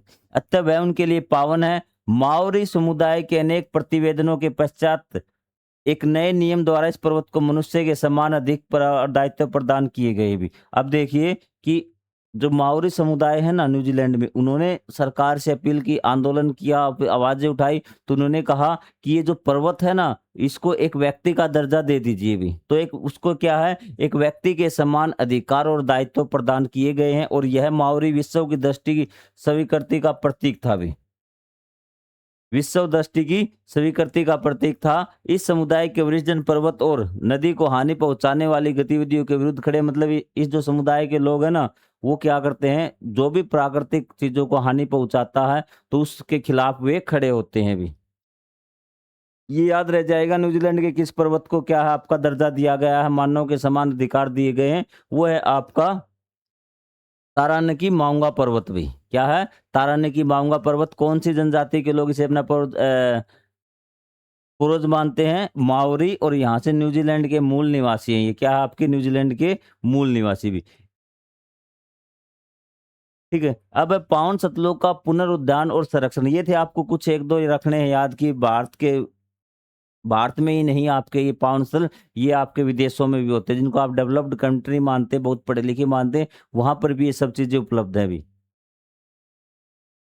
किस प्रकार से देखिए भी पावन सतलों का किस प्रकार से, ये आपका गंगा का पानी होगा शायद। ये देखिए नदियां किनारे, ये देखिए इस प्रकार से वनों को काटा जा रहा है, इस किस प्रकार से ये ढेर फेंका जा रहा है जहाँ पे भी।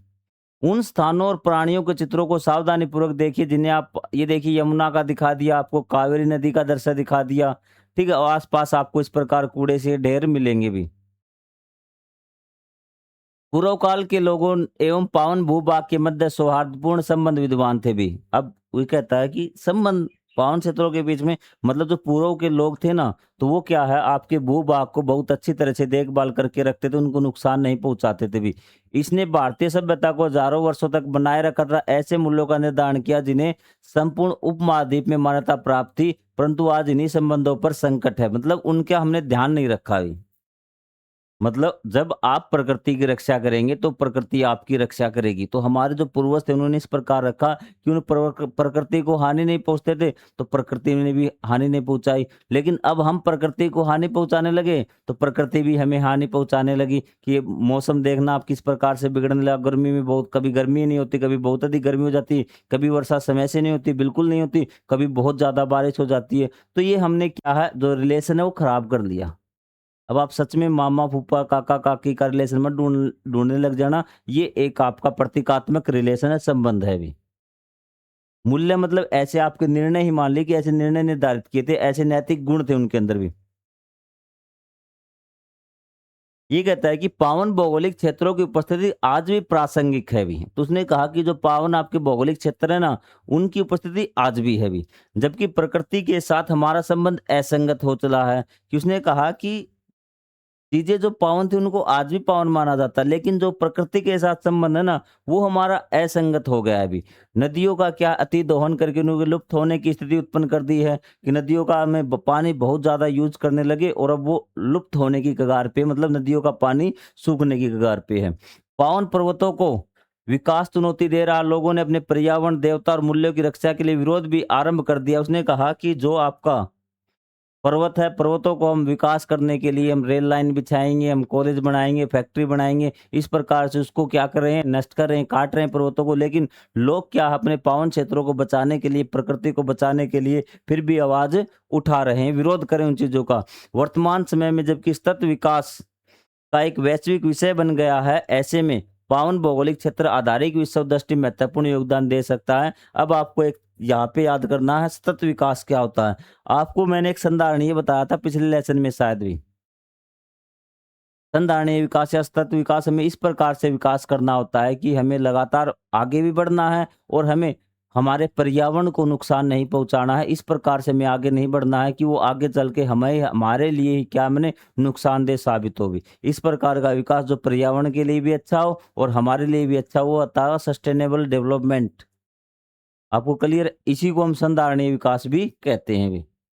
और जो आपके ये भौगोलिक क्षेत्र इसमें विशेष योगदान दे सकते हैं, मतलब ये हमारी प्रकृति की रक्षा करते हैं भी। तो मैं आशा करता हूँ कि आपको ये लेसन समझ में आ गया होगा।